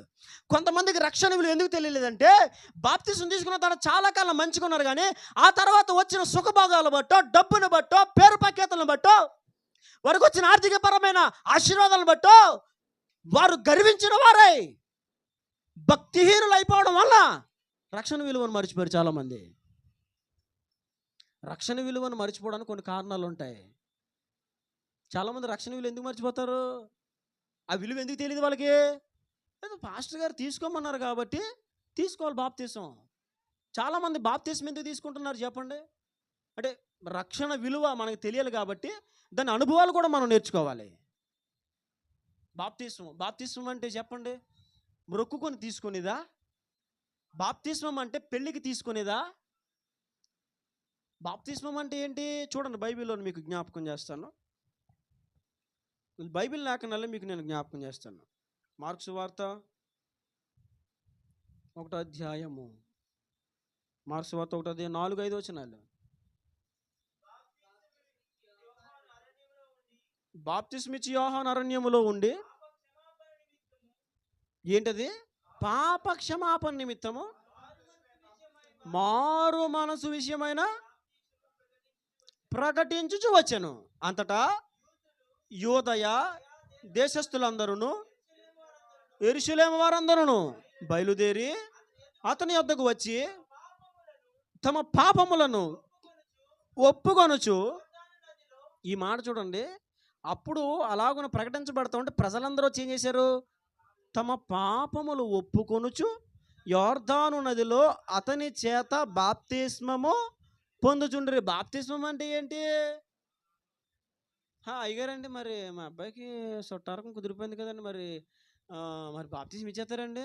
ఎందుకు బాప్తిస్మం అంటే పెళ్ళి కదండి, మా ఊరికి ఉద్యోగం వచ్చేసిందండి, బాప్తిస్మం ఇచ్చేస్తారండి. కొన్ని బాప్తిస్మాలు ఎలాగో ఈ రోజున తెలుసా మీకు? మీకు ఇక్కడ తెలుసో లేదో కానీ నా చిన్నతనంలో పెళ్లి బాప్తిస్మాలు ఎన్ని జరిగినాయో మా ఏరియాలో, పెళ్లి బాప్తిస్మాలు ఎన్ని జరిగినాయో. బాప్తిస్మం అంటే ఏంటి? ముందు నీ పాపములు ఒప్పుకోవాలి దేవుని దగ్గర. నీ పాపములు ఒప్పుకొని చెప్పాలి, నీ పాపములు ఒప్పుకొని మార్పు చెంది మొదట ఏం చేయాలి? అందుకే నేను ఎవరికైనా బాప్తిస్మం ఇవ్వాలని ముందది చెప్తాను. పాపములు ఒప్పుకోండి దేవుని దగ్గర. ఆ తర్వాత ఏం చెందాలి? మార్పు. నీలో ఒక చేంజ్ అనేది కనిపించాలి, ఒక మార్పు అనేది కనబడాలి. ఇంతకుముందు నడిచిన తీరులో నువ్వు నడవకూడదు, ఒక చేంజ్ అనేది నీలో ఉండాలి. యోర్దాను నది దగ్గరికి చాలామంది వచ్చి యూదయ సమరయ పట్టణముల నుంచి, గలిలయ పట్టణముల నుంచి అనేకుల ప్రాంతంలోనికి వచ్చి ఏం చేశారు? యెరూషలేము వారందరూ కూడా ప్రాంతంలోకి వచ్చి ఇదిగో తమ పాపములు ఒప్పుకొనుచు ఏం చేశారు? బాప్తిసం పొందుకునే ముందు ఏం జరగాలి? పాపములు ఒప్పుకోలు జరగాలి. పాపములు ఒప్పుకోలు జరగాలి. మొన్న మా తాతగారు చనిపోయినప్పుడు చాలామంది చెప్పారు మా తాతగారి గురించి అనుభవాలు. ఒక ఆయన చెప్పుకుంటూ వచ్చాడు, ఉదయకాల కూటంలో దేవుడు దర్శిస్తే ఏడవడం మొదలు పెడితే ఏడడం సాయంకాలం తర్వాత రోజు తెల్లవారు వరకు కూడా ఎడుతూనే ఉన్నాడు. రాత్రి అంతా ఎడుతూనే ఉన్నాడంట. ఆ రోజు సాయంకాలం అంతా తెల్లవారు వరకు కూడా ఎడుతూనే ఉన్నాడంట. ఒక్కొక్కరు పశ్చాత్తాపడితే మా తాతగారు దినాల్లో అనుభవాలు వింటూ ఉంటే నాకు రోమాలు నెక్కమొడుతూ ఉంటాయి, సిగ్గుపడతా ఉంటాను. ఎందుకు బతుకుతున్నావురా మేము అనిపిస్తూ ఉంటుంది నాకు. ఒక్కొక్కడు దొర్లి ఎడుతూ ఉంటే 3 రోజులు 2 రోజులు వదిలేసేవారంటానే. గదిలో వదిలేస్తే పీక కోసం కోడి కొట్టుకుంటుంది కదా, అలా కొట్టుకుంటే అయ్యా నేను పాపని, ఆ పాపం చేశాను, ఈ పాపం చేశాను అయ్యా అని గోల చేసి ఏడిచేవారంట. ఆ రోజు పనిచేసిన పరిశుద్ధాత్మ ఈరోజు నా పని చేయట్లే. కారణం ఏంటి? బాప్తిస్మం అనేది పెళ్ళికి పరిమితం అయిపోయింది. బాప్తిస్మం మొక్కుబాటుకి పరిమితం అయిపోయింది. బాప్తిస్మం ఉద్రేకానికి పరిమితం అయిపోయింది. బాప్తిస్మం ఏదో అలవాటుగా ఈ సంవత్సరం మీటింగ్స్ పెట్టాం కాబట్టి ఖచ్చితంగా ఒకరిద్దరైన బాప్తిస్మాలు పొందాలి ఆచారం అయిపోయింది. జనవరి 1 వచ్చింది కాబట్టి కొంతమంది బాప్తిస్మం పొందాలి ఆచారం అయిపోయింది. కానీ పాపములు ఒప్పుకొని బాప్తిస్మాలు తీసుకునే అనుభవాలు నేడు కొదువైపోయినాయి. అందువల్ల చాలామందికి రక్షణ అనుభవం తెలియలే. ఏం తెలియలేదు?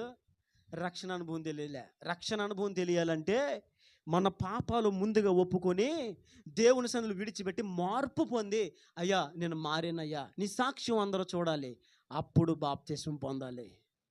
అప్పుడు రక్షణ విలువ నీకు బాగా తెలుస్తుంది. నీకు తెలుసా? నాకు తెలుసు, నా రక్షణ విలువ నాకు తెలుసు. ప్రతిదినం నా రక్షణ కోసం నేను ప్రార్థన చేసుకుంటాను. ప్రభువా, అసలు నేను ఏ పార్టీ వాడిని ఆయన, ఇటు రక్షణ పొందడానికి అసలు నేను ఏ యోగ్యత కలిగిన వాడిని, ఏ అర్హత కలిగిన వాడిని, ఉన్నతమైన గొప్ప రక్షణ భాగ్యం నువ్వు నాకు దయచేసి. ఒకసారి ఆలోచించండి. మీ రక్షణ విలువ మీరు గుర్తించారో లేదో నాకు తెలియదు, కానీ ఒకసారి ఆలోచించండి. ఈ రోజున దేవుడు తన రక్షణ అనుభవం, రక్షణ భాగ్యం మనకి ఇవ్వకపోతే మనం ఏం చేసేవాళ్ళం?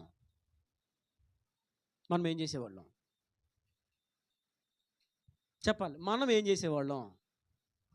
మీరేం చేసేవాళ్ళో నాకు తెలియదు, కానీ మా తల్లిదండ్రులను దేవుడు రక్షణ అనుభవంలో నడిపించకపోతే, అలాగే మేము రక్షణలోకి రాకపోతే నేనేం చేసేవాడిని తెలుసు?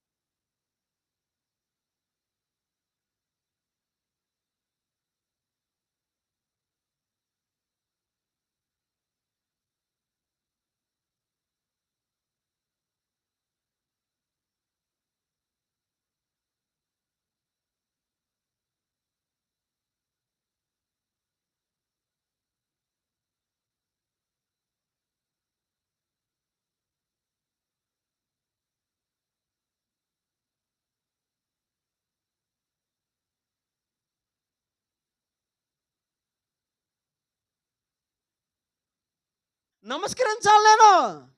నేను జ్ఞాపకం చేసుకుంటాను, ఎప్పుడు మర్చిపోలే. ఇటు మా నాన్నగారు వాళ్ళు కుటుంబము బ్యాక్గ్రౌండ్ అని చెల్లె, మా తాతయ్య గారు వాళ్ళ పితరులు వాళ్ళ బ్యాక్గ్రౌండ్ కూడా దేవుని ఎరుగని వాళ్ళే. ఈరోజు రక్షణ భాగ్యం నా వరకు రాకపోతే సజీవుడైన దేవుడిని నేను కలిగి ఉండేవాడిని కాదు. ఆ అజ్ఞానంలోనే అలా నా జీవితం వెళ్ళిపోయేది. కానీ ఈ రోజున నీకు ఎంత గొప్ప ధన్యతనిచ్చాడో తెలుసా? దేవుడు రక్షణ ఇచ్చాడు, రక్షణ భాగ్యం. దావీదుకి తెలుసు, సున్నతిలో ఉన్న విలువ తెలుసు దావీదుకి. సున్నతి పొందినవాడు దావీదు, దాన్ని విలువను గుర్తించినవాడు దావీదు. నేను చెప్తున్నా, నువ్వు నిజముగా మార్పు చెంది పాపములు ఒప్పుకొని బాప్తిసం పొందావా? అయితే నేను చెప్తున్నా ఒక మాట, నువ్వు ఏమాత్రం భయపడాల్సిన అవసరం ఏమీ లేదు. నమ్మి బాప్తిస్మం పొందినవాడు చాలా జాగ్రత్తగా, మరలా రిపీట్ చేస్తున్నా, జాగ్రత్తగా వినను, ముగించేస్తాను. ఇంకా మరలా రిపీట్ చేస్తున్నా, నువ్వు నిజముగా పాపములు ఒప్పుకొని బాప్తిసం పొందావా, ఇక నువ్వు భయపడవలసిన అవసరం ఏమీ లేదు. ఒకవేళ నువ్వు దొరలి ఏడవకపోయినా బాప్తిసం తీసుకునే ముందు, దేవా నేను పాపిని అనే భావం నీకు వచ్చిందా? మాటతో పలికావా? అది ఒప్పుకున్నావా? ప్రభా నిజమే నేను పాపిని, నా పాపములు నువ్వు కడుగుతున్నావు నాయన అని ఏదో ఒక భావన వచ్చిందా నీ మనసులోకి? అలా వచ్చి మార్పు చెంది నువ్వు బాప్తిసం తీసుకుని నేను చెప్తున్నా, నీ జీవితానికి ఇంక డోకా లేదు. ఎందుకో తెలుసా? నమ్మి బాప్తిసం పొందినవాడు రక్షింపబడును. నమ్మిన వారి వలన ఈ సూచక క్రియలు జరుగుతాయి. వారు దయ్యములను వెలగొడతారు, భాషలు మాట్లాడతారు, పాములను ఎత్తి పట్టుకుంటారు, మరణకరమైనది ఏది తాగినా వారికి ఎంత మాత్రం అది హాని చేయదు. దేవుడు చాలా తేటగా చెప్పాడు. రక్షణ పొందిన వారికి దేవుడిస్తున్న వాగ్దానం అది. విషము తాగిన నీకేమవదు, ఎవరు హాని చేయాలని చూసినా నీకు ఎలాంటి హాని కలగదు. ఒకరోజు 30 మంది కంటే ఎక్కువ మంది పౌలు గారిని చంపేదామని కంకణం కట్టుకున్నారు. ఉరా ఈయన చంపే వరకు మనుషుల్ని కూడా తాకూడదురా అని కంకణం కట్టుకున్నారు చాలామంది. ఆ విషయం పౌలు గారు తెలిసింది. పౌలు గారు భయపడలా. దేవుడు సైనికులను ఏర్పరిచాడు, తన కొరకు రథాలు ఏర్పరిచాడు. అతన్ని క్షేమంగా దేవుడు తప్పించడానికి మార్గాన్ని సిద్ధం చేశాడు. పౌలు గారు చావుకు భయపడే వ్యక్తి కాదు. ఎందుకని? గొప్ప రక్షణ పొందుకున్నాడు. పడ్డాడు రోడ్డు మీద, పాపాలను ఒప్పుకున్నాడు దేవుని సన్నిధిలో. ప్రభువా నీకు విరోధముగా నడిచానయ్యా, నీకు విరోధముగా బ్రతికాను ఒప్పేసుకున్నాడు దేవుని సన్నిధిలో. మరణ భయము అతనికి లేదు. ఏ పట్టణంలో బైబిల్లో ఉంది, ఏ పట్టణంలో అతను రాళ్లతో కొట్టేశారో, కొట్టబడి చచ్చిపోయాడు అనుకుని జనాలు వెళ్ళిపోయిన తర్వాత అదే పట్టణం వెలుపటి నుంచి మరలా అదే పట్టణంలో ప్రవేశించాడు. చావుకు భయపడ్డ పౌలు. ఎందుకని? రక్షణ గుర్తించాడు. నీ రక్షణను గుర్తించగలిగితే నీ రక్షణను గుర్తించగలిగితే ఏ శత్రువుకు నువ్వు భయపడవు. దావీదు తన సున్నతిని గుర్తించాడు. ఈ సున్నతి లేని ఫిలిష్తీయుడు ఎంతటి వాడు అంటే ఏంటి? మేము సున్నతి కలిగిన వారు, సున్నతి పొందిన వాళ్ళం, ధర్మశాస్త్ర ప్రకారముగా దేవుని ఆజ్ఞలకు, దేవుని యొక్క వాగ్దానాలకు వారసత్వము పొందుట కొరకే సున్నతి అను నియమమును, గురుతును పొందిన వాళ్ళం మేము. దేవుడు మమ్మలను ఆశీర్వాదముగా చేస్తానన్నాడు. రక్షణ విలువ తెలుసా నీకు? రక్షణ విలువ ఎరుగున్నావా?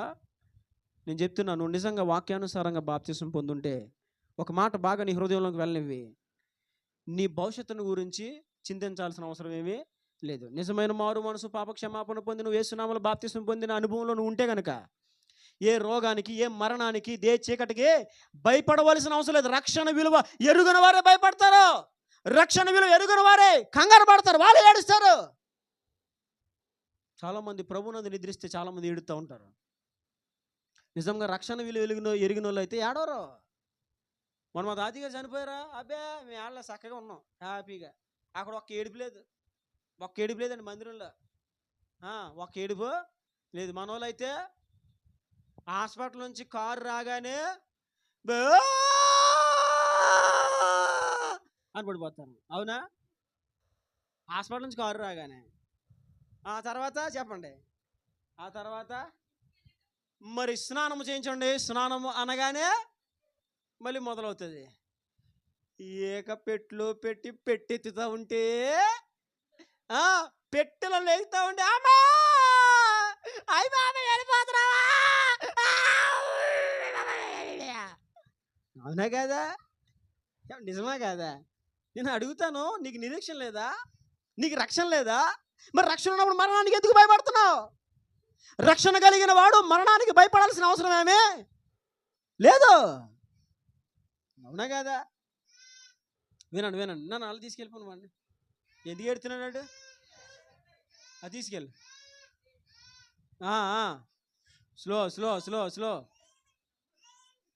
చిన్నోడా, అలా తీసుకెళ్ళానా వెంటనే బయట తీసుకెళ్ళి అలా అలా చూపిస్తే ఆపుతాడు వాడు. అలాగే ఓకే రైట్ రైట్ రైట్ మరి అది ఏం చెప్తున్నానండి? చెప్పాలి. నిరీక్షణ లేని వాళ్ళు ఏడుస్తారు. నిరీక్షణ కలిగిన మనం ఏడవలసిన అవసరం ఏమి? దేనికి భయపడాల్సిన అవసరం లేదు. రక్షణ పొందావా? పాప క్షమాపణ పొంది దేవుని నామములో బాప్తిసం పొందావా? అసలు నువ్వు భయపడాల్సిన అవసరం లేదు. ఎందుకు దావీదు యుద్ధ రంగంలో నేను వెళ్తానని ముందుకు ఎందుకు వచ్చాడో తెలుసా? నేను సున్నతి పొందిన వాడిని, వాగ్దానములకు వారసుడిని, శత్రువు పైన అధికారం పొందిన వాడిని. శత్రువుని జయిస్తావు అని దేవుడిచ్చిన వాగ్దానాలకు నేను వారసుడిని.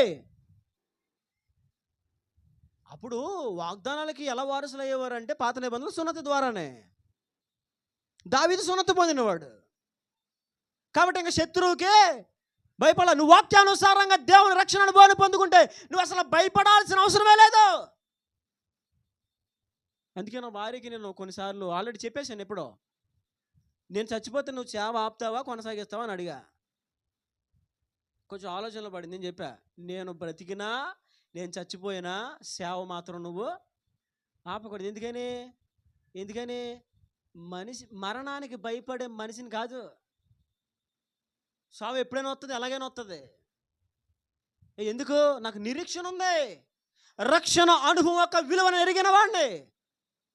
మన ఇక్కడ కుటుంబ ప్రార్థన చేసుకుంటున్నాం.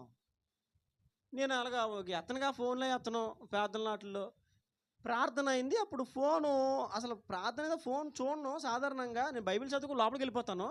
అంటే స్క్రీన్లో చూసేసరికి మొత్తం వచ్చేసి నీ లిస్టు, మమ్మీ, పెద్దన్నయ్య, చిన్నన్నయ్య, అక్క వచ్చేసిన లిస్టులు, ఫోన్ కాల్స్, మిస్డ్ కాల్స్ ఉన్నాయన్నీ.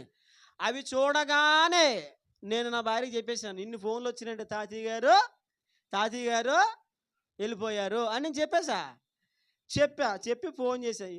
ఇలా ఫోన్ మా అమ్మగారు చేశాను ఫస్ట్. మా అమ్మగారికి ఇలా చేయగానే ఫోన్ ఇలా చేయ, మమ్మీ ప్రైజ్ ద లార్డ్ అనగానే మరిగా తాతయ్య గారు ఇంకా లేరు.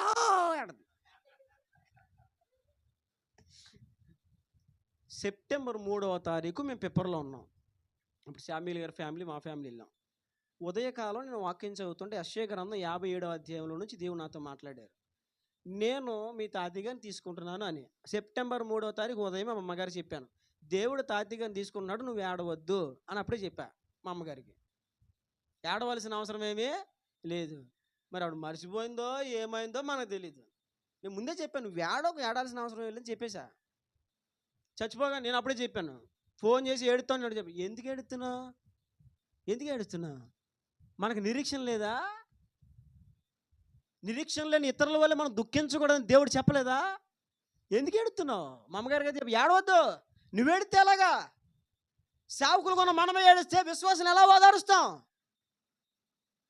ఏడోకో అని చెప్పా. మా అమ్మగారు అర్థం చేసుకున్నారు. మా అమ్మగారు ఇంక ఏడవలే. ఆ కార్యక్రమం అయ్యి తీసుకెళ్ళిపోయినప్పుడు కూడా ఇంక ఏడలే. మా అమ్మగారు కాముగానే ఉన్నారు. నేను ఎందుకు చెప్తున్నానంటే, రక్షణ పొందిన మనం గోల్ చేయాల్సిన అవసరం ఏమీ లేదు. కొంతమంది ఏడుతారు, నేను ఎవరిని ఎగతాళి చేయట్లేదు కానీ చెప్తున్నాను. ఒకసారి ఇక్కడ మొన్న ఒక ఆమె చచ్చిపోతే వెళ్ళాం మేము. వెళ్తే అక్కడ కొంతమంది ఆడపిల్లలు ఏమని ఏడుతున్నారు తెలుసా? అక్క ఒక్కసారి లేక అక్క, నువ్వు అడిగినట్టుగా అక్కడ లెగితే అక్క. అవునా కాదా? ఇప్పుడు ఒక్కసారి లెగక్క అన్నారు, నిజంగా ఆవిడ ఇలా లేచిన స్తోత్రం స్తోత్రం స్తోత్రం అని లేచింది అనుకో, అవునా కాదా? పారుపోరా జనాలా, అవునా కాదా? మా నాన్నగారు పిప్పర కొత్తగా పెళ్ళై కొత్తగా వచ్చిన దినాల్లో ఒక ఆమెకి ట్రీట్మెంట్ చేయడానికి వెళ్తే, అప్పటికి పిప్పర్లో రాజులకి ఈ ఎస్సీఓలకి భయంకరమైన గొడవలు.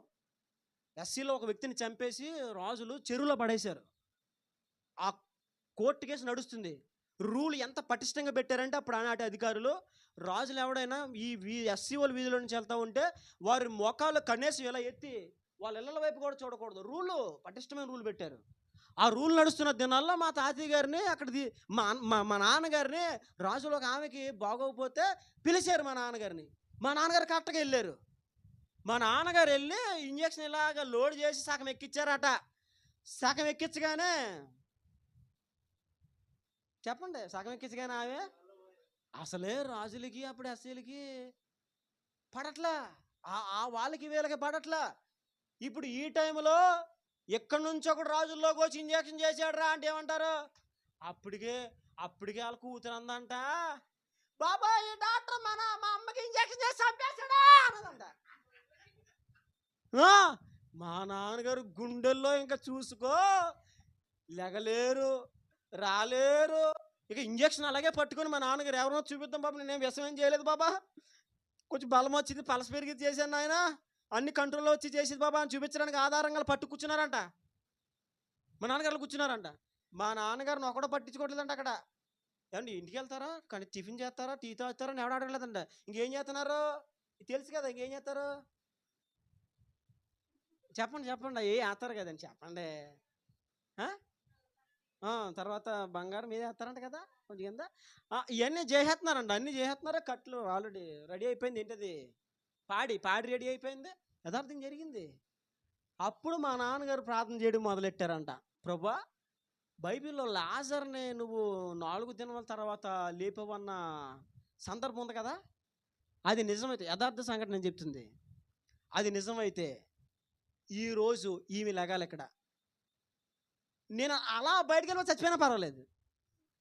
మరి మా నాన్నగారు చేసిన ప్రార్థన మంచిదో పిచ్చిదో, నేను అలా బయటికి వెళ్ళిపోయినా చచ్చిపోయినా పర్వాలేదు. కానీ ఒక్కసారి లేదు. ఎందుకని మా నాన్నగారు కథలు ఇవ్వట్లేదు, వాళ్ళు వెళ్ళవలా, వాళ్ళ పనులు పడ్డారు, తేవడం చేయడం అన్నీ జరిగిపోతున్నాయి. పడుకున్న మనిషి మా నాన్నగారు ప్రార్థన కూర్చుని ఈ ప్రార్థన ఎవరికి తెలుసు పాప, ఆయనకి దేవుని మధ్యలో పోరాటం అది. వీళ్ళందరూ కూర్చొని మామ చచ్చిపోయింది.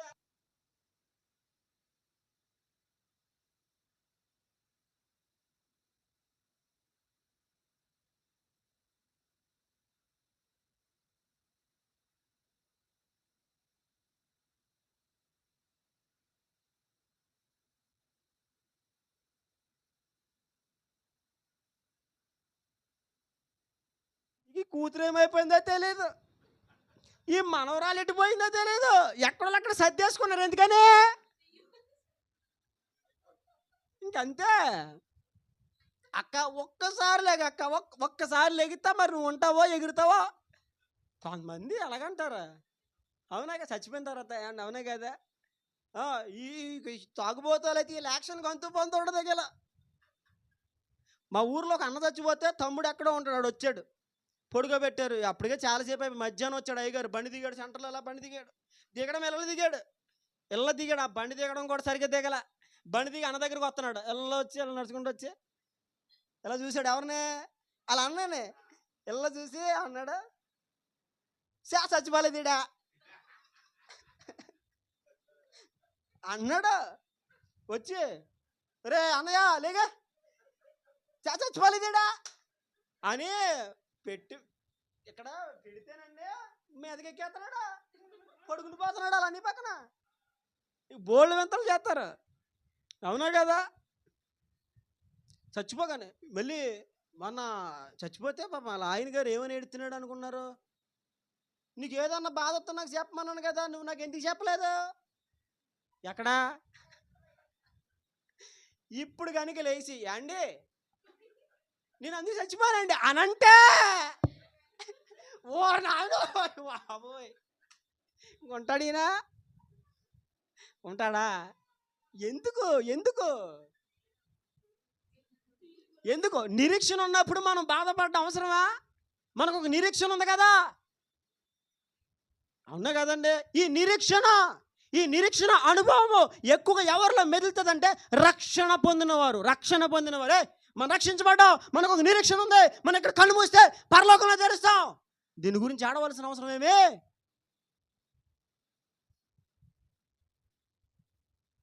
అందుకే నేను మామయ్య గారు చనిపోయినప్పుడు కూడా నేను ఆడవాలా.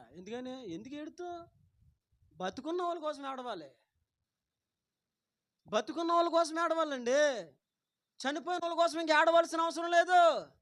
చనిపోయిన వాళ్ళ కోసం దుఃఖించాల్సిన అవసరం ఏమీ లేదు. ఇంకా వారు తమ ప్రయాసములు మాని విశ్రాంతిలో ప్రవేశించారు.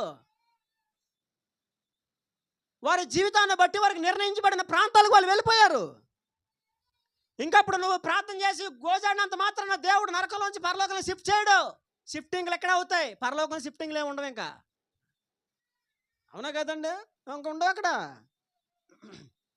దావీదు ఎవరో తెలుసా? సున్నతి విలువను ఎరిగినవాడు. ఏమి ఎరిగినవాడు? ఈరోజున నీ రక్షణ విలువ తెలుసా? పాపంలో ఒప్పుకుని మారు మనసు పొంది బాప్తిజం తీసుకున్నావా? నువ్వు ఇంక దేనికి భయపడకో, సమస్యకి భయపడకో, రోగానికి భయపడకో, ఇబ్బంది భయపడకో. ఒకటే, నేను రక్షణ పొందుకున్నా, నా పాపములు దేవుడు తన రక్తము చేత కడిగాడు, నన్ను నీతిమంతునిగా చేశాడు ఆయన తన కృప ద్వారా. విశ్వసించడం ద్వారా రక్షణ నేను పొందుకున్నాను అని నువ్వు ఒక ధైర్యముతో నిశ్చిత్తం ముందుకెళ్ళిపోవాలి. ఒకవేళ నువ్వు ఇంకా భయపడుతున్నావు అంటే రక్షణ విలువ నువ్వు గుర్తించలే. ఈరోజు గుర్తించండి. మీ రక్షణ విలువ ఎంత గొప్పది ఈరోజు మీరు గుర్తించండి. దావీదు గుర్తించాడు. అందుకే ఆ రోజున ఆ యొక్క గొలియాతు అనుభవజ్ఞుడైన, బాల్యం నుంచి యుద్ధాభ్యాసము చేసిన అతడు బలాఢ్యుడైన, అతని ముందు దావీదు నిలబడలేని బలహీనుడైన, బాలుడైనా, ఏమీ చేయలేని అసమర్థుడైనా సరే దావీదు ధైర్యముగా ఆ శత్రువు మీదకి వెళ్ళడానికి గల కారణం ఏంటంటే, ఒకటి దేవుని చూశాడు, రెండు తనలో ఉన్న రక్షణను జ్ఞాపకం చేసుకున్నాడు. విమోచింపబడిన వాడని, సున్నతి పొందిన వాడని, దేవుని వాగ్దానాలను గుర్తుగా దేవుడు నియమించిన సున్నతి అనే సంస్కారమును అనుసరించిన వాడని నేను. భయపడాల్సిన అవసరం ఏమి? వాడు సున్నతి లేనివాడు, నిరీక్షణ లేనివాడు, మార్పు లేనివాడు, వాగ్దానములు లేనివాడు. మనం ఎవరము? నిరీక్షణ కలిగిన వారము, వాగ్దానాలు పొందిన వారము, రక్షణ పొందిన వారము, దేవుని కృపకు పాత్రులైన వారము, దేవుని నిబంధనలకు వారసత్వము కలిగిన వారం మనం. భయపడాల్సిన అవసరం ఏమీ లేదు. నీ యుద్ధములో, ఈ లోక సంబంధమైన పోరాటాల్లో, యుద్ధంలో నీకు ఎన్ని సమస్యలు, ఎన్ని వ్యతిరేకతలు, ఎన్ని ఇబ్బందులు, ఆటుపోట్లు ఎదురైనా, ఒకటి, ప్రభు వైపు చూడు. రెండు, దేవుడు నీకు ఇచ్చిన రక్షణ గుర్తించు. దేవుడు నీకు ఇచ్చిందేంటి? ఊరికని రక్షించుకున్నాడా? ఈ లోకానికి వచ్చి కలువరి శిలువ త్యాగం 2025 సంవత్సరాల క్రితం ఈ భూలోకంలో దేవుడు ఎందుకు కలువరి శిలువ త్యాగం చేశాడు? ఆయన మన పాపములను విమోచించి మన నీతిమంతులుగా చేయడానికి. రక్షకుడు అనగా రక్షించేవాడు, విమోచకుడు అనగా నీవు పడి ఉన్న ప్రతి పరిస్థితుల నుంచి విమోచించిన నిన్ను లేవనెత్తగలిగిన వాడు దేవుడు. ఎంత గొప్ప దేవుణ్ణి కలిగి ఉండి ఆయన ఇచ్చిన ఇంత గొప్ప రక్షణ అనుభవిస్తూ కూడా నిరీక్షణ లేని వారి వలె అధైర్యపడి, బాధపడి, కృంగి, ఏడ్చి, తలబాదుకొని భయపడవలసిన అవసరం ఏమీ లేదు. రక్షణ అనుభవం దేవునికి ఇచ్చాడు. ఒకవేళ అలాంటి నిజమైన రక్షణ అనుభవం లేకపోతే ఇప్పుడైనా నిజమైన బాప్తిస్మం పొందడానికని సిద్ధపడు. ఇప్పుడైనా పాపంలో ఒప్పుకో, మారు మనసు పొందు, బాప్తిస్మం పొందు, రక్షణ సంపాదించుకో. రక్షణ సంపాదించుకున్నావా, నీవు దేవుని వాగ్దానాలకు వారసుడివి. ఆయన యందు విశ్వాసం ఉంచిన వారు దెయ్యములను వెలగొడతారు, పాములను ఎత్తబట్టుకుంటారు, తేళ్లను త్రొక్కుతారు. వాళ్ళు మరణకరమైనది ఏమి తాగిన వారికి ఎంత మాత్రం హాని చేయదు. ఎందుకని వారు నమ్మి బాప్తిస్మం పొంది రక్షించబడిన వారు. ఇటు అనుభవం ఒకవేళ నువ్వు ఉంటే నువ్వు భయపడాల్సిన అవసరం ఏమీ లేదు. నీ రక్షణ నువ్వు గుర్తించు. దావీదు గుర్తించినాడు, నువ్వు కూడా ఈరోజు గుర్తించు. అటు సహాయము దేవుడు నీకు చేయును గాక. దేవుడి మాటలు మన వెనుకలు దీవించి ఫలింప చేయును గాక.